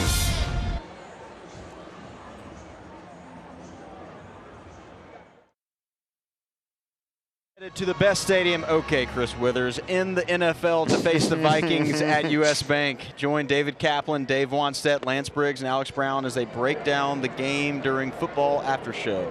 Presented by St. Xavier, Sunday on NBC Sports, Chicago Plus. Best stadium in the NFL, huh? That's what he said? That's what he said. It is a great stadium. I have never been. It looks awesome. I went for motocross there once. Did I tell you that? Big motocross guy, huh? Yeah, it was my only ever motocross. Were you calling it? Event. No, I just went with a couple of Sox players because we got snowed out 3 straight days in Minneapolis. They don't have a dome up there? They do not. 1 down, Sheets takes a changeup, 5 strikeouts for Varland. You ever been to, let me put it this way. On an off day that you didn't expect to have, what was the most fun you ever had? Like, get rained out, you go do something. The only thing I can think of is doing about 12 Stanley Cups, playing video games, 12 Stanley Cups with John Danks, Chris Sale, and Matt Thornton. Really? Yes. That's a long night of video games, dude. Well, you said it rained out early in the day, and I think that there was a day where it got rained out before you even went to the park. So instead of going out and doing something, we said, hey, we'll just go ahead and get a Stanley Cup in now. The only problem is I think we played like 10 of them. Wow. It was always me and John Danks versus Sale and Thornton. So you played 2-on-2. What game? NHL. NHL 10 or something like that? Not exactly sure. All right. How were you guys as teammates? It's great. How did that? What was the camaraderie like? Oh, fantastic. We got after it. And then if Matt Thornton was having a beer, instead of putting the bottle caps into the trash, he would just throw them on the ground so that people, when they got up to go use the restroom, they'd step on the bottle caps, little landmines on the way over there. How competitive was Sailor playing NHL? It was very competitive. It was, I mean, it sounds kind of dorky, but it was very competitive. How competitive, Gordon? Competitive. Like anger if we lost. I'm pretty sure there were a couple of broken controllers, but yeah. I'm sure I can think of something else where he actually went outside. Did something? Yeah. I thought you were going to say the meal we had in New York. That was a great meal. It was a top flight meal. That was a big league meal. Your former general manager in fantasy football, Bob Bechtold, joined us for that. Yep. 2-1 in the air and foul. 2-2 for Mark Payton. He ate much better than he managed my team, but that's fine. See, he said otherwise. He said that he did not run. For the record, it has been disputed, but yeah. we never won a championship. It's fouled away. Still 2-2 for Payton. Hey, good to see Mark Payton get some run here with the Sox. Growing up on the south side, going to St. Rita, getting to put on this uniform. I know that's important for him. Always awesome being able to put on a uniform with the team you kind of grew up watching. It's a special thing. Good to see Mark up here. You got to do that in Atlanta. I did. Grew up watching the Braves. Grew up watching the Braves. It was different putting on that jersey just because I watched so much growing up. So Mark's probably thinking the same thing. Grew up watching Paulie and the boys do their thing, and he's probably got a poster of me in his bedroom somewhere, you know. That's fouled away. Like a, what are they called? The fatheads. Fathead. Yeah. Gordon Beckham fatheads? Yeah. Were those popular? They discontinued them after a year or so, I think. Payton to right field, and that gets down. Base hit. Nice job by Mark right here. Not giving it a bat away. Little cutter right in the middle of the plate. Does a good job staying on it. Hits it over the shift. Number 46 just waltzing into first, enjoying that single on the last day of the season. Always nice to go out a winner in terms of getting a knock.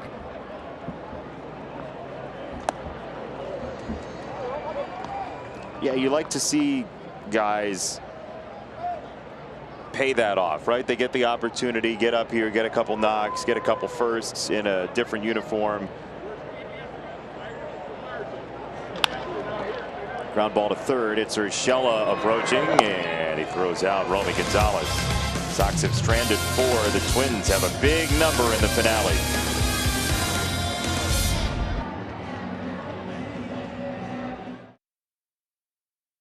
Home.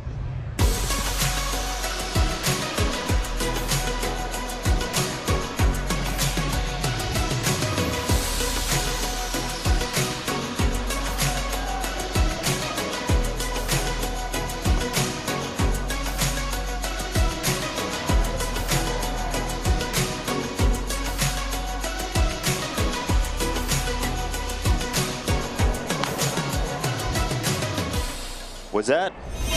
Did I get that right? That was a birthday, a curling iron, and a Mr. Potato Head? Is that what that was? Okay now. And a banana eating an apple. Okay. Yeah. It's all part of it. That could have been the best of American Sale Fun at Home for the year, and it was all in one day. The people watching at the ballpark is just top notch. Scuba built that evidently as well. So guy's a legend. Yeah, he's nonstop. He's building. Like, he's a buildsman. He's like the Alexander Hamilton of videos. Just keeps making stuff. 5th inning brought to you by GMC. We are professional grade. A lot of pitch taking today. A lot of taking. Time to hack. No time to wait around. You want to see a homer. You don't want to say, hey, I walked 3 times on the last day of the season. You want to say, I tried to hit a homer on the last day of the season and got one. Like Palacios. He has a homer. He's got 2 strikeouts. There it is. Time for a message for Powering Chicago. Whether it's lighting up Chicago or helping a neighbor in need, Powering Chicago's commitment to better construction, better careers, and better communities never quits. Powering Chicago, IBEW Local 134, NECA, Chicago. He's Gordon Beckham. I'm Jason Benetti, and we are so glad to have you along for the season finale of White Sox baseball. It has not gone as planned, with Minnesota staving off a sweep. Gah!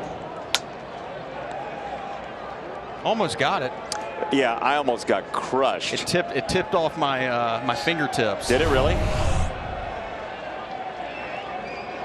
Yeah, look out. I'm out of there. No chance. So mad at myself. Finally had an opportunity. And I didn't. I should have moved my feet. I should have moved my feet. Let's see it. Right off my fingertips. So mad. Yeah. I was standing. I was ready for it. I'm happy for you. Because I was not. Stinks. Error. Do you have the ball? No, I threw it back. You threw it down there? Yeah, some fan wanted it. I just You threw it at somebody? Yeah, threw it right to him. Hit him right in the chest. All right. Sorry about it. Would you have kept it if you caught it? Great feed. No. No. Fan needs that more than me. You just wanted to have caught it? I didn't move my feet. That's embarrassing. Well, what are you supposed to do? There's a monitor here. True. There's a monitor. You've got a cooler in between us, but I should have moved here, gotten in front of it. Yeah, you know, you were the defensive guy. I know this. I know this. This is what you were known for. It's just a tick off out of my reach. See, strike 3. My hand. There is a mark. You got a mark. Let's watch again. Look out. Yeah, the monitor was the problem. You would have moved your feet. There's a lot. Look at your Look face. at me. Your face. That was awesome. Here's the deal. Here's the deal. That was awesome. I got hit by one of those in the minors. I've told you that. I'm not about to get smoked again. I got hit in the chest in AAA. Well, got to get, it's never good to get hit Would in the you want chest. me to put my hand up? Like if I put my hand up and it ricochets off my hand, it's going to break some electronics in here, right? I'm not trying to get somebody a bill. I mean, I'm just mad I didn't move my feet. I know, you're salty. If you hadn't had a Gatorade cooler here with a monitor on it, with a monitor, very important. I would have had that. I mean, it was right there. I know. It's all right. I will say this to everybody sitting at home, this is not a put on. Gordon is like real mad. He's legit angry about this. Not even looking at me. Had my chance. Been talking about it all year. Tips off my fingertips. All good. Let's move on. Are you? Got to make the next play. Oh, God. I just got a text from Rick Hahn. What does it say? I'm not going to read it. I'm not going to read it. Oh, boy. I'm on this, too. He texted you. I am. Oh. I'm not going to read it. I'm not going to read it. Oh, it's real good, though. We won't read it. Does he say he wants to pay me for next year? It says something very hilarious. Right? Yeah, that's funny. That's good. Just said nobody, Rick. Text message savagery. Yeah. Just dynamite. Just bury him. Bury him. Expose him. Jeffers hitting the top spot of the order for Miranda. That's fouled away. Are you disappointed in me? Which part? No, I mean I saw your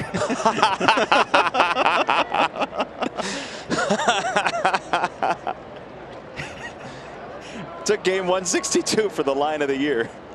Legitimately. Which part? Legitimately, that came out, and it was awesome. That's so good. 2-2 in the air and foul left side. I don't know what's better, that line or the text that you got. Yeah. You know, our crew would never show like 3 replays of that going to break, you know. They would never do such a thing. I gotta move my feet. Just gotta move my feet. So this is the thing, though. It's like the bag's in between me. Just move around it. Step on top of it. Break your mind. If you all wanted a window into how hard Gordon Beckham was on himself when something bad happened on the field, you got it now. He's still thinking about this puppy that came up to us with some heat. Look out. You went right into move your feet, Gordon. Don't. Get out of there.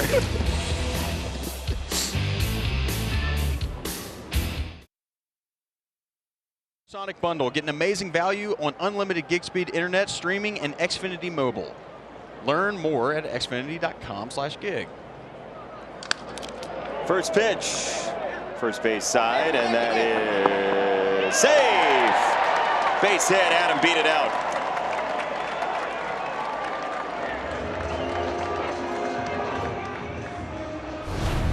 Great job getting down the line right here. I really like this, and I know it sounds stupid. Let's see if he got it. I think that Ty goes the runner there, and the fact that he called him safe. But very important to me is playing with a purpose, even when you don't have a purpose. And I think that Adam just kind of showed something that's important to me, is the fact that he showed up, he ran down there, he hit a little squibber off the end of his bat. He's still, on the last day of the season when they can't go to the playoffs, he's still playing hard. I appreciate that as a ex-player, and if I was on the bench right there in a 10-0 game, I'd be like, that's the way you always should play. It's just show up, you play the game, stay present no matter what the score is. Hey, it's a good teammate alert. Yeah, good teammate alert. I like that. Yeah. Plays the game hard, shows up to play. Love that. Probably would have made that play on the ball in the booth, honestly. 1-1. It's a strike, 1-2.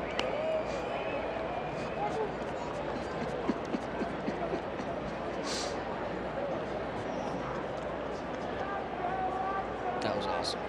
Dynamite. He tried probably hard. would have. He's 15, can field the ball. To shortstop, Palacios and Gordon. And a double play. 6 and 4 and 3. Here is your Sox math winner. Jackie's Daddy-O will do the first video next year. 30th of March is when the Sox open 2023. Texas was the 28th state. Sox will open there. It's 58 is the correct answer. Jackie's Daddy-O. You getting buried by your friends? No. By the text message? Nobody knows me up there. Hey, live look in at to what I'll be doing tomorrow night. But not tonight. Is that how you get dinner?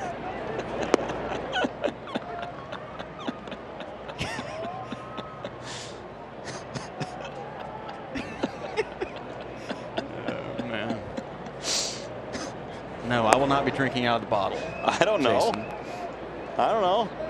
Sometimes to show the kid that you can use the bottle, the dad will do it. Well, I didn't know if maybe they hadn't weaned you off of it. I'm not that dad. Also, good for that baby to go ahead and just say, you know, take the bull by the horns. I don't even need you, Dad. It's a pro dad move. Teach the baby how to hold the bottle. That's a pretty big chug-a-lug going on right there. Got that thing down quick.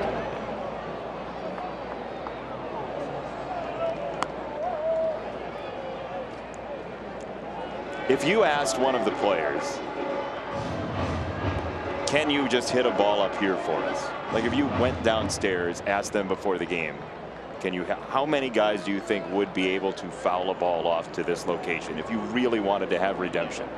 I bet there's some guys that could do it, but generally that's the product when you actually hit a ball straight back to where we are, foul it straight back. That's the product of a good swing and just kind of a round ball type of thing. And and I was thinking about this earlier. I was like, when I saw a couple come straight back at us as this ball's hit into left center. You want to just take care of the play-by-play too? I'll take it. Fly ball to the left fielder. That's the third out of the inning. Great work.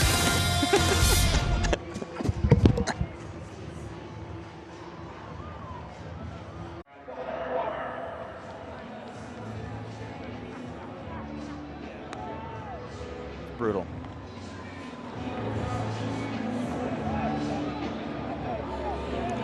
Time now for our autos today. Fan Cam. Two fans enjoying the old concourse out in the outfield. That's 3 deep if you're counting at home. 2 times 3 is 6. I like the magenta Sox hat, by the way. It's a good look. Dig that. We talked about it last night. Pink and black. Good. Yeah, it works very well. Grab you some popcorn. Little party in the front or party in the back.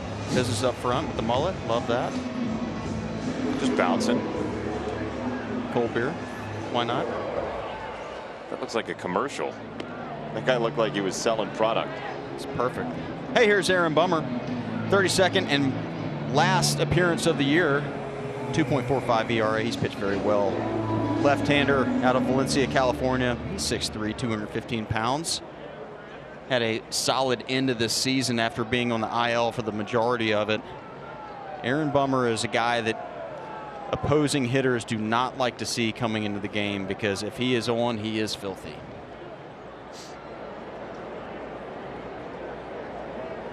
Vince Velasquez, 3 1/3.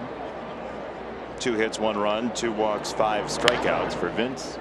There's a ground ball and it's foul for strike 1. 6th inning brought to you by Mike's Hard Freeze.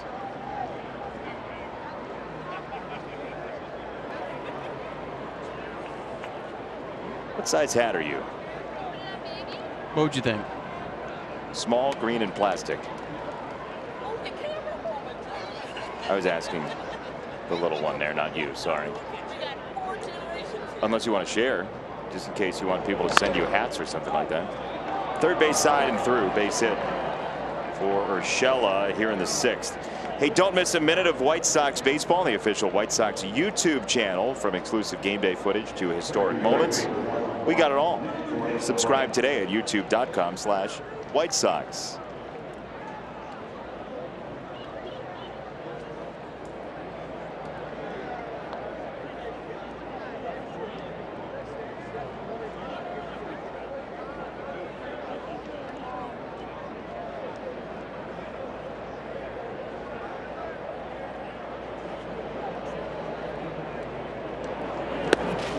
Outside ball 1 to Gordon.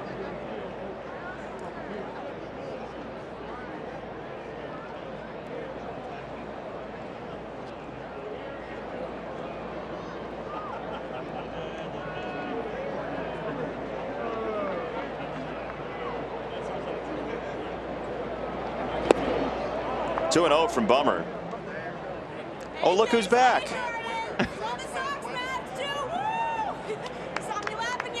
You got any souvenirs you'd like to show us? No, please don't. Amazing. That was an awesome moment last night. It really was. We did a great job of getting through it with flying colors. On the ground, second base, Harrison and Gonzalez. And a double play for 6-3. Time now for moments that never get old. Old National Bank, get old. On this date, a lot of stuff happened. Ed Walsh's 40th win in 1908. Minnie Minoso, decade after decade after decade in Major League Baseball, his final game in 1980. 83, the White Sox beat the Orioles in Game 1 of the ALCS. And Frank Thomas's postseason debut against the Blue Jays in 1993.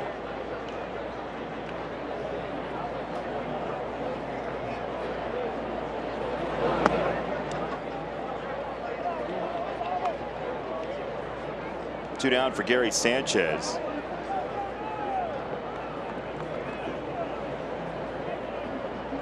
Minnie Minoso, by the way, finished his major league career at age 56. Insane. He played 4 years prior in 1976. He was in his early 50s, and then the 2 trips to the plate in 1980. What a pioneer he was, and finally getting his due in Cooperstown.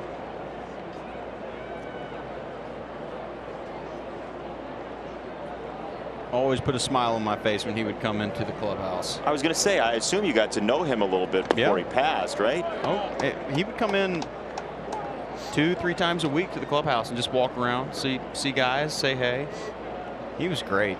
He was great. Always had a smile on his face.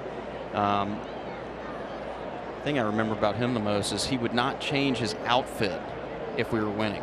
And literally, I think there was one time where we won like 5 or 6 days in a row, and he kept showing up in the same outfit. And we said, Minnie, are you changing? You know, are you got some differences in your outfit, not just and he was like, you know what I'm getting at. Yeah. And he said he was, but just the outer garments were the same. Well, that's good. Yeah. That's awesome. He wanted us to win just as much as we wanted to win. Slider, strike 3. He went around. Inning over. Sox will bat after this.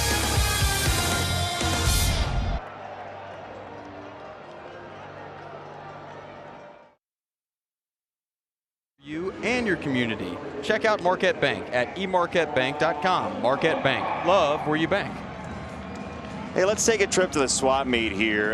You take whoever you'd like, left or right, and then we'll figure out who we bought. So Chris Kampka has cooked this up. Which guy do you like, left or right? I think I'll go with the guy on the left. You like the speed more than you like the power? I think so. Hey, the OPS is what got me. All right. I'll take the guy on the right. We'll see who we got. Here's Cole Sands, 11th appearance on the year. The righty, 25-year-old, 6'3", 215-pounder from Tallahassee, Florida. They have a football team this year. He'll come in here and continue to try to shut down the White Sox here in the bottom of the 6th. Moncada to center, Celestino makes the catch. One away. So I got the guy on the right, you got the guy on the left. You like speed, you like the OPS. I've got a lot more home runs. Let's see, who is it? Kampka?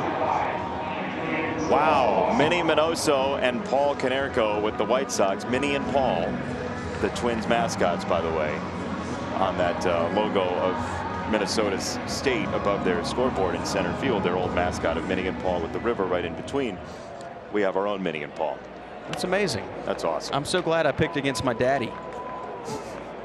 Your pops, Paulie. Yep, my pops. He'll be thrilled to know that I picked Minnie over him. Can't go wrong either way. No, I'll take either one. The home runs were enticing. They were. That looked like a juicy number. But OPS, I was like, hey, it's changing the game.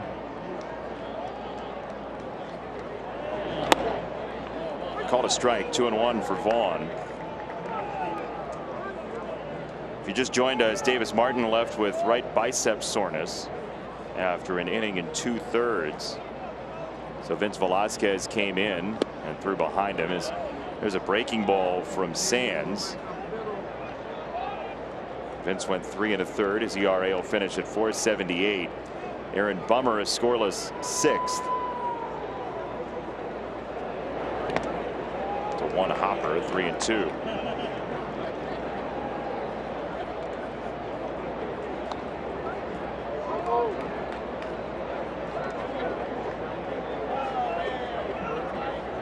Just in case you were wondering, as you see Andrew Vaughn, the youngest Sox player to lead the team in those categories since Frank Thomas. Wallner back at the track, and he makes the catch. Sox fans, 2023 ticket plans are available now. There's a variety of plans, and when you lock in today, you'll get postseason access, flexible payment plans, savings on single games, great seat locations, and more. For information, go to whitesox.com/season tickets.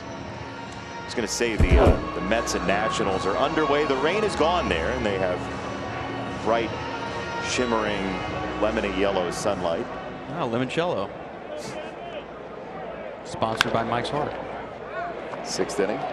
Ground ball, second base. Awkward throw by Gordon, and that's not going to get there in time. Nice job by Sheets to sniff out a hit on the last day of the season.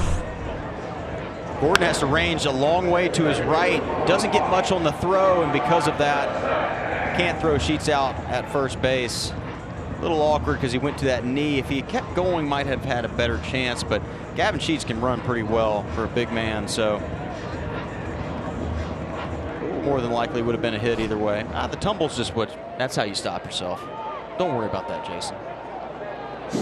I just found it interesting. I wasn't panicked or anything.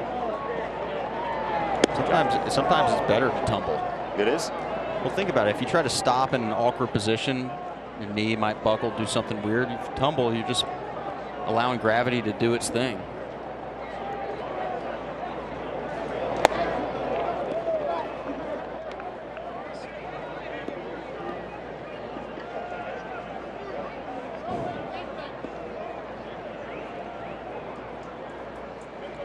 One and one. Almost got him. A lot of baseballs near right-handed batters in this series for being the last 3 games of the year.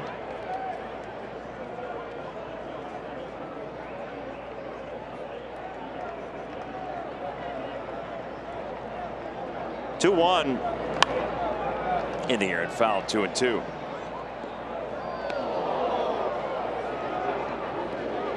One of the things I'm going to miss in the offseason is just the aroma of the ballpark. Grilled onions. For the people at home that don't know exactly what you're talking about right now, how would you describe it? Well, it's a combination of grilled onions. You can smell the sausage, other pungent aromas as well, as Urshela makes the catch on a high bloop. We'll go to the 7th.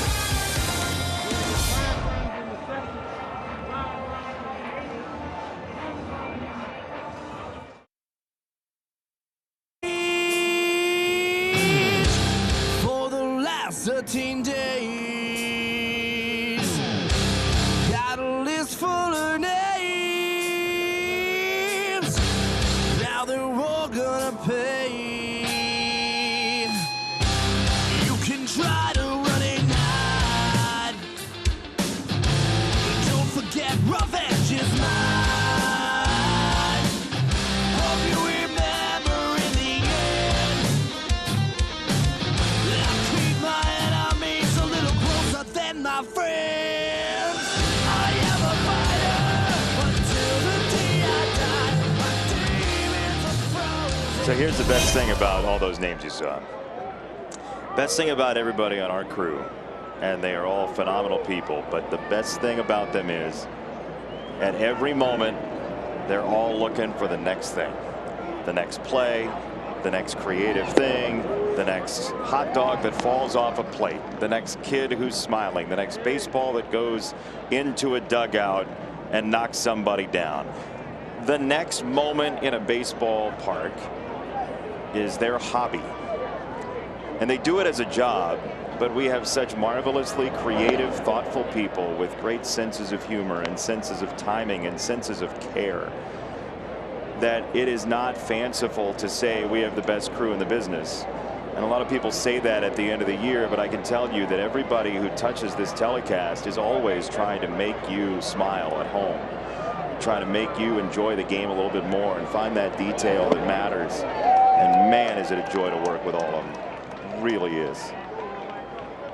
Well said. They're the best. They've been on full display today. Oh. Just crushing it. You know, baseball is this ballet, right? And you're watching all of the players on the field. And Gordon, you know it from your position when you're standing out there. But they're thinking about what replays next and what package we can put together and who's doing this in the dugout. And there's so many different touchstones. And what's amazing is all the camera people on our crew are finding all these things even while Dave Cella is talking the whole time.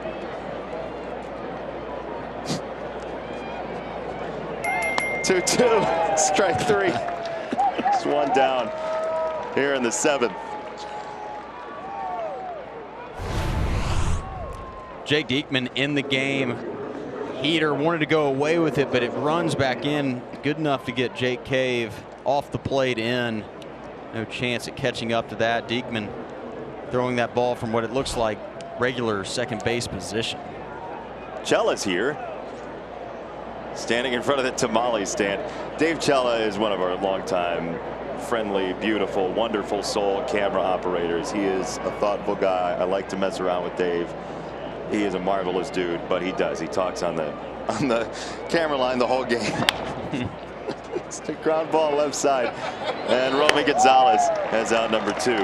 But I hope that you all at home get to work with people as fun and as thoughtful and as curious as everybody that we have on this crew, because it is a special group, and we love everybody on this whole crazy family we have for 162 games. So thank you all. Got to have a lot of fun to get through 162.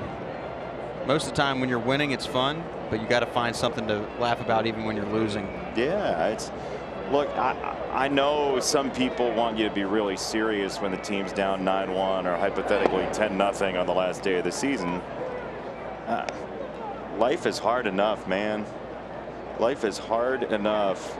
When you come home from work after a 9 to 5 or whatever your shift is, you work the midnight shift and you just want to watch Sox on replay and have a smile or two and have a drink, man.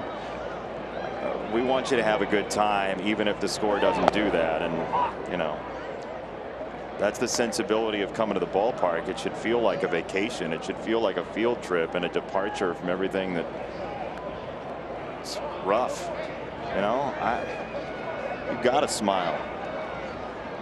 Well said. Yeah, I think that the biggest thing that I wish I had done better is just give myself a little bit of grace, you know, in terms of when I played. It was like always kind of hard on myself, right? Wanted to do well, but it's like almost like just gotta laugh at yourself sometimes. Check out. Your understanding of that since you've left the game is really remarkable. I love talking to you about that because I think your perspective on this whole thing is really bright. It's just really difficult. The game is really difficult. You just have to understand that, and you have to allow yourself, even though you don't want to think like this, you gotta think, hey, it's not always going to go my way, and I want to find a way to laugh at myself and poke fun at myself to keep myself sane, because if you're not that guy, then you will drive yourself nuts. Yep. So the ballpark's a place where you should come and have fun, and unfortunately sometimes as a baseball player it becomes a job, right? Yeah, that's right. And I think that's the difficult part of this season. If we're being truly honest with Sox fans, it's been a hard year. Right. And the thing that is hard for me to watch is there are a lot of people who invest a lot of time into this, and I was going to say this in the 9th inning, but since our crew came up, I just appreciate the heck out of everybody who hung with us all year and still stuck around to smile, to laugh, to watch a big home run, even in a loss, and enjoy the telecast, because we appreciate the heck out of you. And the fact that you all, whoever you are watching, whether you watch one game or 150 or whatever it is, you invest a lot of time in us. And I don't take that lightly at all. It is an honor to get to do these games and be in your living room every night. And it's really important that everybody knows that it's important to us. Like in 2020, when the pandemic hit and Sox fans were sending me videos to send to their loved ones, to narrate to their loved ones because they were apart, like I will always treat that as an honor. And some of the things people sent, it was awesome and personal. And I just have to say, I love that Sox fans are so passionate and care so darn much and are so invested in this telecast. And we don't take it lightly. We appreciate the heck out of you. We really do. Yeah, I get excited coming up here. I know Steve does this the majority of the time, but it's almost like I'm revved up and ready to go when I come up. It's fun to be up here and be able to talk baseball. That's the whole point of this game, right? You get to, over the course of a summer, enjoy and hopefully see plays like that. Romy Gonzalez whistles it to first. Yes, sir.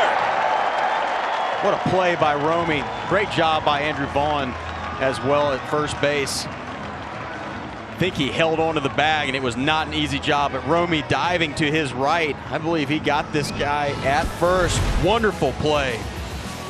Wonderful play by Romy Gonzalez, and a wonderful job here to stay on the bag by Vaughn. That's why you show up and watch the game. Absolutely. And that's why our crew is here, to show you those moments, to care about those moments, and to document those moments because they love being here. I've never been around a group that loves it so much. Frank Leone is going to keep my mic up for the next 5 seconds because he knows that we're all a big old family here and we love this.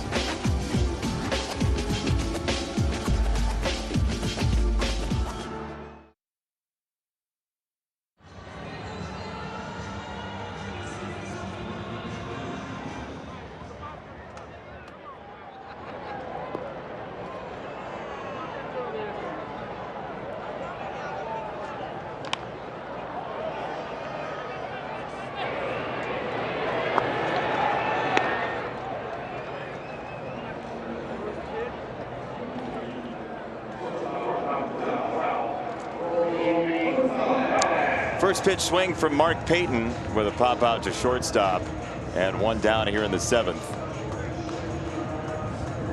They're Guaranteed Rate Field. Beautiful day to finish off a Major League Baseball season. Romy Gonzalez takes a strike. Heck of a play by Romy to end that top of the 7th. Very nice. Shows he could possibly play a little shortstop too. TA's out or needs a breather next year. You put Romy in there. Very nice play. Showed a really good arm, being able to throw that ball from a knee as far as he did. The accuracy was impressive as this goes bouncing into center field. A tumbler of a single here in the 7th. Entertain your group next season in the CIBC Fan Box, the only luxury suite on the main concourse. Enjoy customizable food and beverage options in 2023. Scan the QR code on the screen or call 312-674-1000 for more information. The Fan Box. What do you say we do a game from the Fan Box next year? I'm in on that, and I do worry because Nancy Faust used to be there. That's right. And you know, now it's the Fan Box. I mean, I love the fans, but that's Nancy's booth. She's a great soul, isn't she? Big fan of Nancy. She crushed those organs on day games. Wow. It's a great view for fans, though.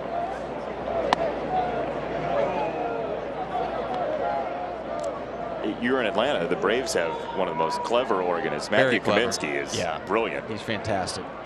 Trolls some people as they walk to the plate. He does. I think when I went there, they played the Georgia Tech fight song.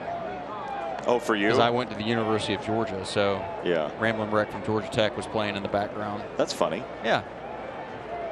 I mean, I was like, I get it, but it's not going to like get me. I'm not going to let it get to me. He should have played another hit by the outfield instead of your love. That would have hurt. That would have stung. 3-1 for Adam. 1 out, bottom of the 7th.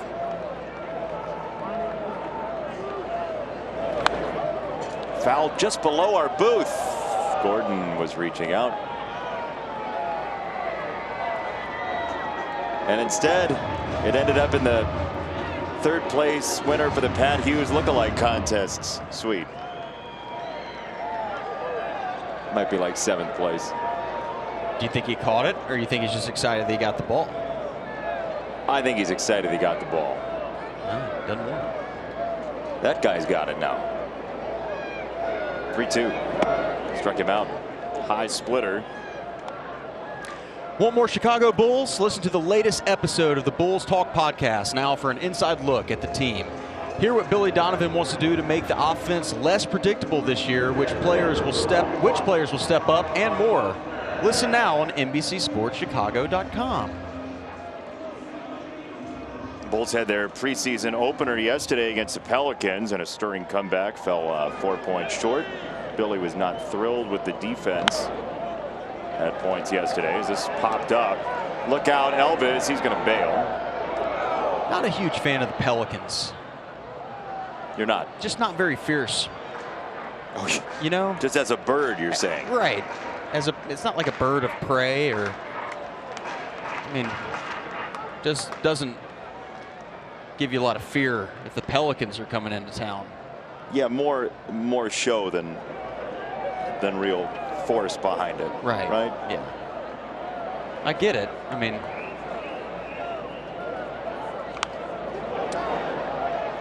but what would you have named them? The New Orleans basketball team. It's a great question. I don't know. A bird that's a little bit more fierce. Like a vulture? Well, those are, yeah. I mean, no. They're kind of similar, though, in a lot of ways, vultures and pelicans. Well, vultures will swoop more. Vultures generally don't. Actually, pelican is more of a hunter than a vulture, just FYI. You know way too much about this subject. I'm going to punt. Yep, thanks. 1 ball and 2 strikes on Perez from Sands. Romy at first, 2 down. It's a little bit up. 2 balls, 2 strikes. What about the Jazz? That's cool, though. The Jazz is kind of cool. Yeah, then they moved to Utah. True, but still, that's just got, you know, it's got a little more flair than the Pelicans. Rope to left field by Perez. That's down and off the wall on a couple of hops. Romy to third to a stop sign, and Carlos has a double. The opposite of a flare by Carlos off Carlos's bat. Hanging breaking pitch. Good job staying behind it. A little bit out in front and able to still put the barrel of the bat on the ball. Hammered to left. The crowd wanted Joe McEwing to send Romy, but down 10-0, that run doesn't mean a whole lot. So probably a smart play. Joe would have looked a lot worse had he gotten Romy thrown out by 10 feet at home plate. That is absolutely right, as Carlos has his first major league extra base hit. And it sets it up for Elvis Andrus to take ball 1.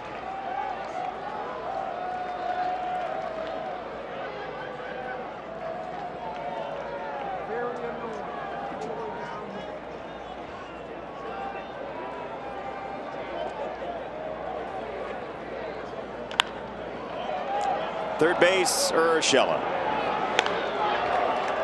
Inning over. We'll go to the 8th. Twins are up big in this finale.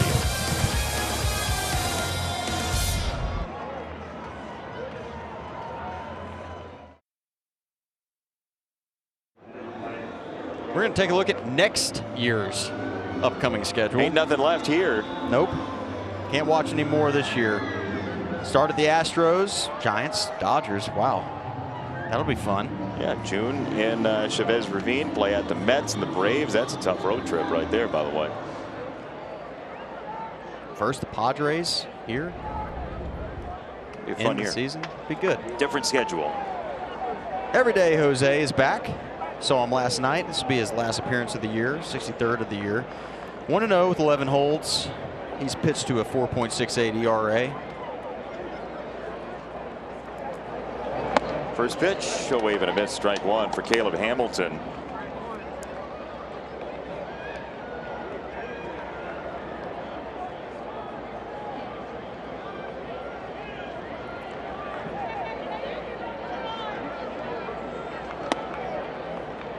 Called ball one. Pretty tight zone today from Ramon de Jesus in general. The final day of the regular season, the umpires will move on. Some of them will to the postseason as well. Extra playoff round this year. The wild card round starts on Friday across Major League Baseball. Man, everybody's getting pitched inside. Nobody wants to go home with a hurt hand or anything else. Diving out of the way today. You don't want to be hurt on the last day of the season.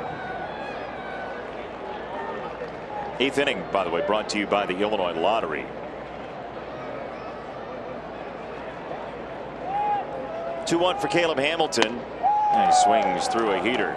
That is why the Sox like Jose Ruiz. It's a live arm, and we have seen it at points this year and in past years, and it's just never been fully consistent yet for him, the former catcher.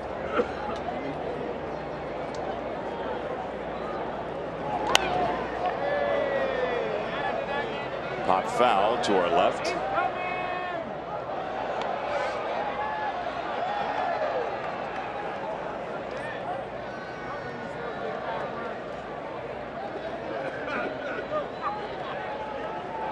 I like the reenactments after somebody catches a foul ball.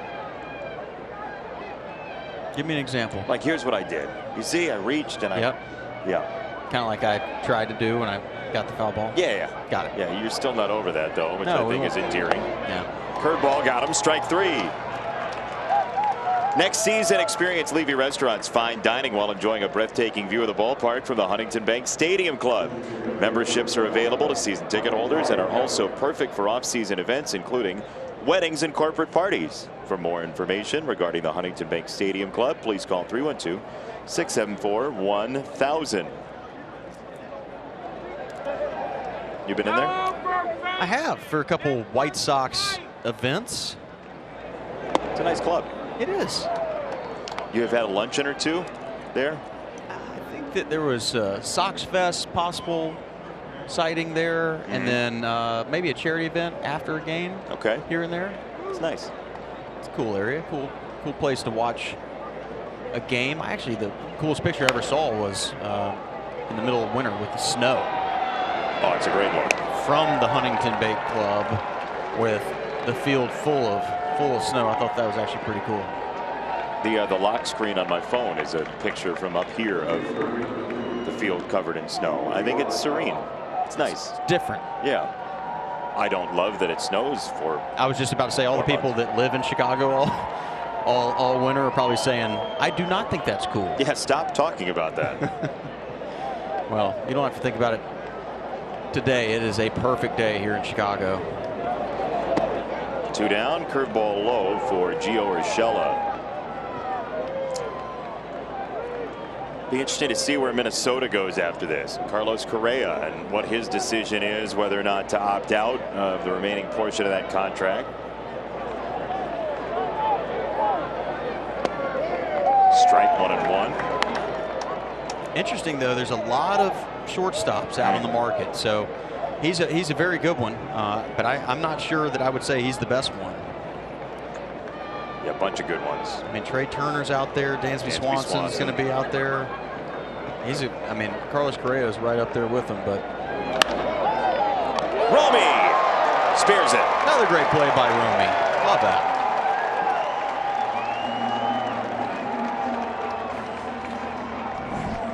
I mean, all roads evidently do lead to Romy.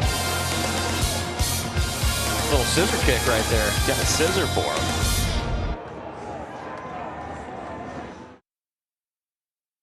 Trust Community Bank. Go to wintrust.com/White Sox to learn more. He's Gordon Beckham. I'm Jason Benetti, and we thank you for joining us for White Sox baseball here from Guaranteed Rate Field. Yoan Moncada to first base, and the feed for Sands is out #1 from Hamilton. And we go to the studio and see what's coming up with Chuck and Ozzy on Subaru White Sox postgame live for the final time this year, guys.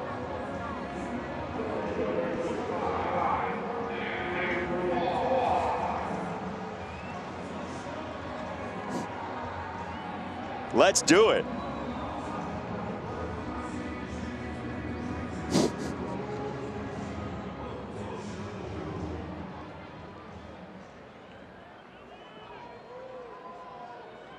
Ooh.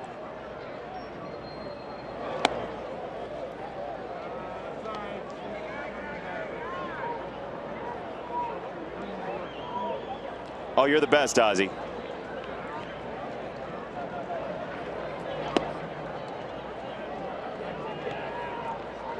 Hey, I will always cherish the one post-game show we got to do last year when we fought over a hit by pitch. You're the best. I enjoy the heck out of you and Chuck and everybody in that studio. So thank you, buddy. Oh, he's awesome.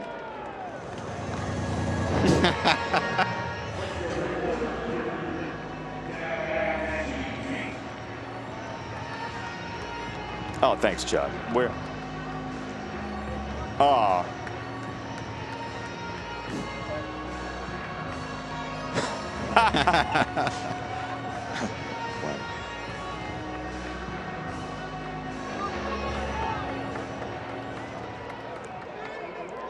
Hey, thank you, Oz. Thank you, Chuck. You guys are so fun to talk to, and I really do appreciate your friendship. You guys are the best.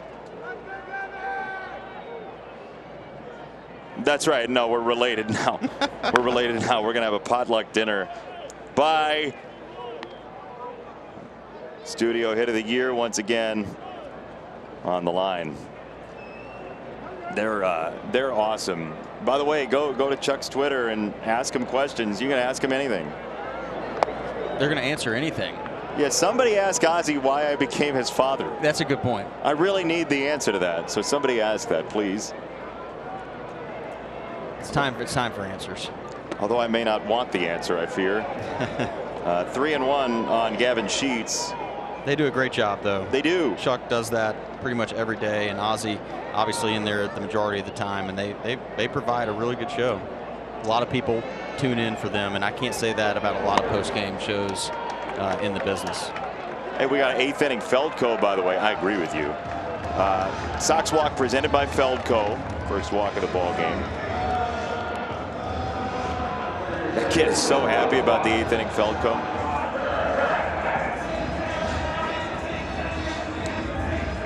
Chuck and Ozzy are such a good team. They're great. Like I've said this before, but I would watch a sitcom that was Chuck and Ozzy, like Starsky and Hutch.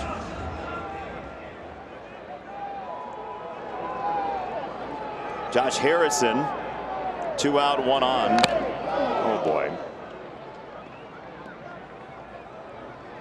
Ramon DeJesus, plate umpire. I think Josh was trying to find the seats on that one. Gets Ramon right in the face. It's the perils of being behind the plate when the ball is being thrown 90 some odd miles per hour at you. 8th inning, last game of the year in the regular season. 2 strikes to Harrison.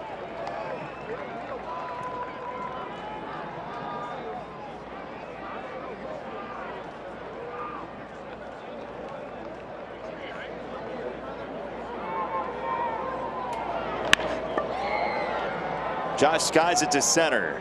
Celestino puts away the final out of the 8th inning. 1 inning to go in the 2022 season, and it is next.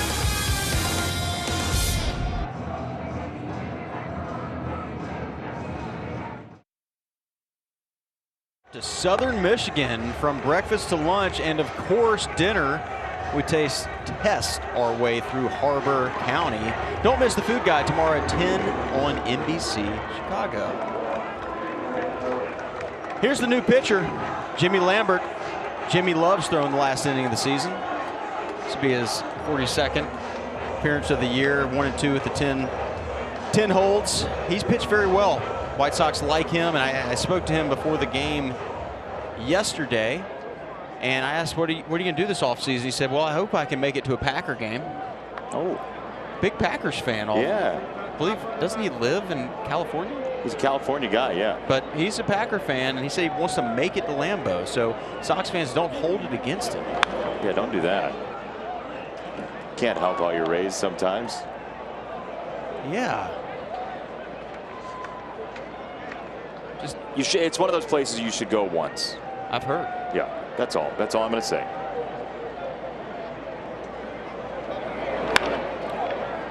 Once again, the ball finds Romy Gonzalez. Romy's enjoying making a lot of outs here towards the end of the season, making a good impression on the White Sox brass, playing shortstop.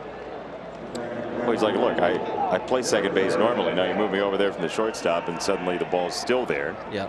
Like Billy Hamilton last night. Billy Hamilton came in and played second base and got 2 balls ripped to him. That's right. Stung his hand. Billy's making friends. Jimmy's throwing pitches. Romy's making catches. Jimmy's getting outs. Jimmy loves outs. Jimmy does. I got another chance here. I'm going move your feet. God. See, that's the kind of one that I am very willing to reach out for. Okay. It's not gonna, coconut me. Coconut. I don't want to get hit right here. No. I got no interest in like that. I don't want that. No, we don't want any coconuts. See, you didn't see Gary Sanchez reaching out to catch that ball. Comes in that hot, you got to get out of the way. Okay. Got it. Yeah, not that I sound defensive or anything. Yeah, it's okay. Lay off, Gordon. Your eyes said it on the last one. See, I want you to watch the feet movement, okay? Well, I get over there, I promise. See, I'm behind you at that point. Nice reach there. Move your feet. Nope, just didn't reach. I was ready. You were better on that one. I like that. Oh, that was foul too. Probably need to focus on the game here. Yeah, because probably. That one would have stung a little bit. What is happening? What did you do to these guys before the game? Now, the most important thing you can be doing here is moving the window. So when Jimmy's about to throw it, get your feet ready, and then there it is. Okay, so you're saying right now there's a ready position for you as an announcer when Jimmy Lambert is preparing to throw the ball. Well, I mean, based on us getting peppered up here. So what's the technique? So the technique is you're standing, you're just going to walk into it. It's no problem. We've got problems out here on the field. They're taking their time. But you're just going to walk into it and make sure that you're just in a good, ready position when that ball gets to home plate. What's the key to a good, ready position for an analyst? Right where you're at. Yeah. Stay there. Strike 3. 2 down. Good breaking pitch right here by Jimmy. Love that. In the zone the whole time. Still fools a really hot and having a great day, Gary Sanchez. Kind of shows what Jimmy's got. He's got some good stuff, and I think he fell into a spot today or this year where I don't know if the White Sox expected him to do what he's doing, but they like it, and he's given himself a great chance to be a part of the equation moving forward. He's got some moxie too. His attitude on the mound. He's a pretty soft-spoken guy off the field, but man, you can tell he wants to be better than the other guy. He's very much got that in him. 1 ball, 1 strike for Cave. Gordon's in the ready position. Just light on your feet. Okay. Little bend. Little bend. Slight bend in the knees. We're going to double box this, so they're going to watch you while the pitch is coming. What are you? All yeah. right, so here he is. Boom. I'm ready. What does that do for you up here in the booth? Oh, I'm just thinking about if I was playing. Oh, you're saying so if you're an infielder here. Yeah, that's what I'm doing. Yeah. Okay. I thought you were saying as an analyst to catch a foul ball. Well, I mean, it'd be a better position than where we're sitting. So you're just moving. All right. Okay. That's your ready position. What do you think about next year? The possibility of guys moving when the pitch is coming because the shift is going to get banned. So you might have a shortstop running to the right side of second base as the pitch is coming to make sure that he's on the proper side when the ball's released, like arena football. I'm not sure I understand. So the ball has to cross the plate, and you have to have 2 guys on the left and right of infield? As the ball's released. Oh, as it is. That's not very smart wording, I don't think. Yeah, I guess it could happen. So you could have guys in motion, essentially like a man in motion in football. I think if they do that, I think that the MLB will be quick to stop that. And I just because you don't want to try to hit with guys moving all, that's dangerous. If you've got a lot going on behind the pitcher and you can't focus on the ball, that's dangerous. So they'll be quick to shut that down, I would think. But I guess in theory, it's written to where you could do that. And all I would say is if it was a left-handed hitter and it was a pull hitter and Jimmy was on the mound, he threw that curveball, and I was playing shortstop, if I could do that, as soon as he releases the ball, I would definitely dart to the second base side, because more than likely he's going to roll over that pitch on the ground if Jimmy throws a good one. So I guess I could see them doing it. I just think that it's just a little too much. Wouldn't be comfortable for you as a fielder. No, you don't want to be running to the left to try to get into position. It's just, I think you'll see a lot of better plays, like even more athletic plays than you've seen in the last few years. Because we don't see a whole lot of ranging and making a great play. You know why? Because of the shift. And so if they stop that, you're going to start seeing guys make some plays like they used to, where you would watch a Omar Vizquel, make a play in the hole.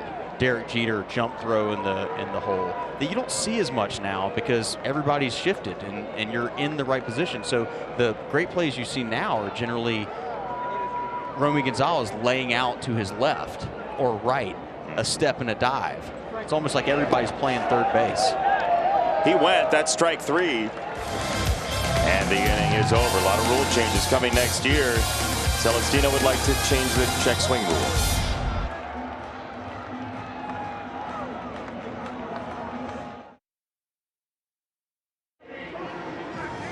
Talking about what's between the ears maybe for Jimmy Lambert there.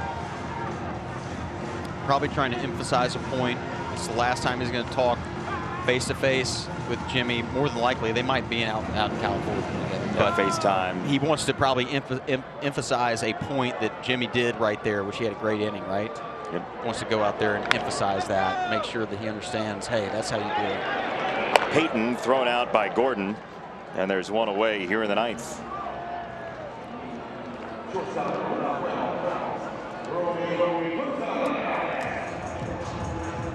One down for Romy.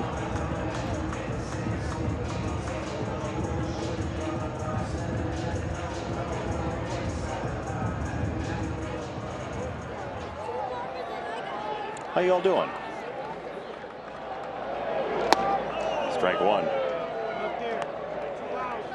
It's been fun having you in the booth this year, I always enjoy coming to see you. Well, we were in the studio last year. That was your first real taste of doing the games, and now to have you here in the ballpark, in the clubhouse. I know you love being around the guys. I know that's part of it you missed, right? It's definitely fun to see the guys, and I'm so newly removed from the game that I played against most of these guys growing up or in the big leagues, and I think that they can trust me a little bit. To third base, Urshela with a Jose chant reverberating, and that's high from Urshela. Romy is safe at first.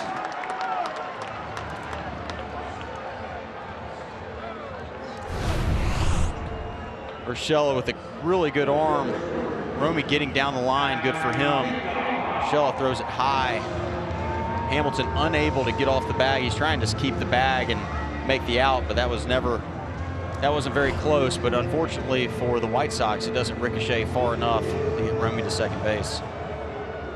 And I think it is worth highlighting that Jose has not had any sort of curtain call, and I think he's well due of that. Yeah, there's a chant going up in the ballpark. That ball's hit well by Engel, deep to left field toward the corner and foul.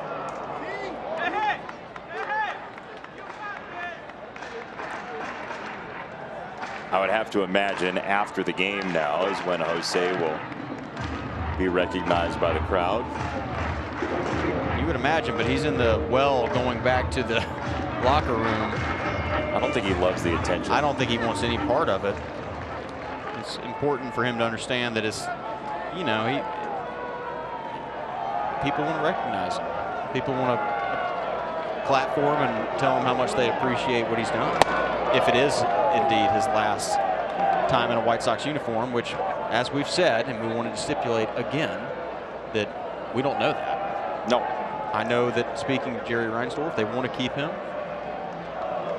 but they've got to. Oh boy. Yeah, they've got more to plunking. Exactly. They've got to manage the roster the best way to win games, and Jose in the lineup is obviously very important and would help them win a lot of games. The problem is there's just a lot of first base DH types, and they have to manage how they're going to do that. And we'll see where it goes in the offseason. A lot of questions, a lot of things up in the air for this White Sox team, but Jose Abreu has been a big part of this since his rookie year in 2014, coming over from Cuba. Carlos on the ground, foul, third base side.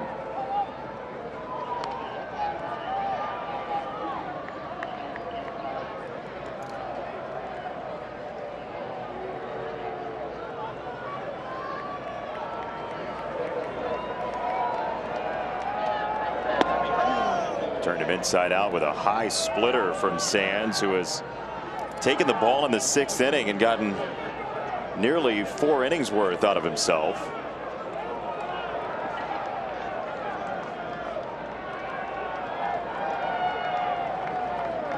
Oh, and 2. It's upstairs, a fastball.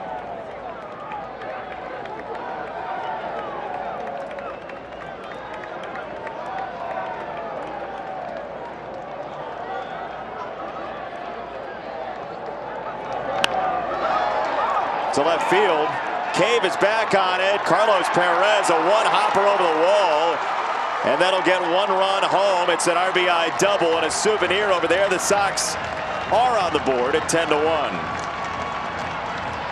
Sox break through here in the 9th. Another double, second of his career. Second of the day. Hits off the track out in left center. Splitter hangs right in the middle of the plate. Another one, he's a little out in front, but he stays in the zone long enough to be able to keep that bat on the ball. 1 hop and souvenir for the people out in left center, and the White Sox are on the board.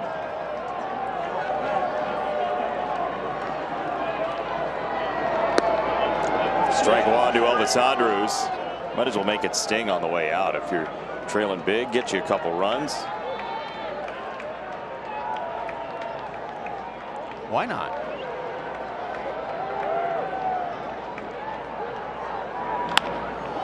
Back to the mound, and Engel hung up.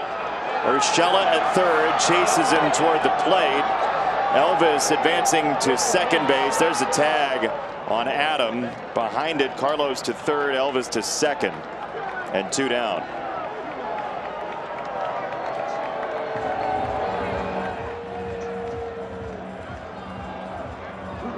Scores a run anywhere else, but hit it right back to the pitcher. And Sands, not wanting to give up another run, decides I'll just go ahead and get that out, as opposed to Andrus at first base. Can't blame him.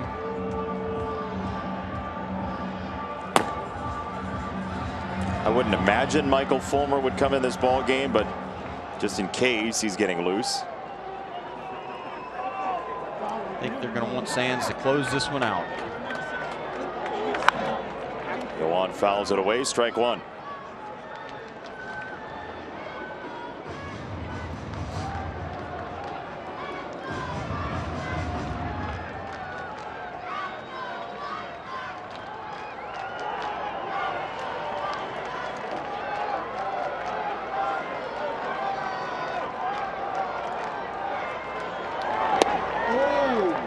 Ball a little bit low, 1-1. Sounded like the Twins dugout wanted the strike there.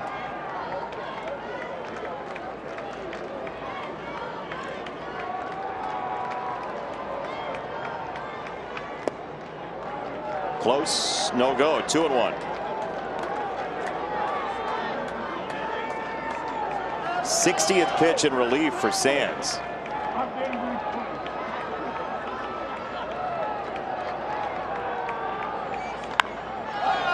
High in the air for Moncada. Left side of the infield, and Urshela makes the catch. The Minnesota Twins have made sure the Sox are exactly at 500 this year. 81 up and 81 down. Well, the White Sox didn't do it this year. I know they're going to work hard to right the ship and get it ready for 2023. And Jason, thanks as always for having me up here. And thanks to Steve for allowing me to come up here and fill a seat for a few days here and there. It's been a lot of fun. Thank you. It's been a pleasure getting to know you. You're a good friend. I hope to see you in the future. And it's an absolute pleasure to talk baseball with you. And I will say you've done a magnificent job. For somebody who had never done it before, you came into the booth last year in the studio and did a marvelous job. You get better and better at it. I know you love the game, and we are glad to have you. Thanks, pal. Thanks for having me. Absolutely. It's hard to believe 7 years of this. Me and Stoney, and then me and you. And last day of summer, it feels like. We appreciate everybody. Everybody in that audience who hung with us this year, even in the tough times. It is our and my pleasure to bring you White Sox baseball. It has been an absolute joy once again to do that, and we'll always appreciate what you do for us, letting us into your living room on a nightly basis. As I told you earlier, we have the best crew in baseball and the best crew anybody could possibly have. Some creative souls and wonderful people, and we hope to all be together once again come next year.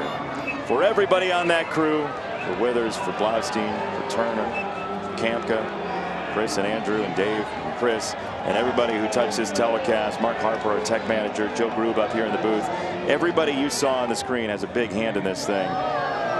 For Gordon Beckham, for Steve Stone at home, I'm Jason Benetti. Farewell from Guaranteed Rate Field one final time in 2022. Sox fall 10-1. We'll see you soon. Chuck Garfien, Ozzie Guillen, Subaru White Sox postgame live right now.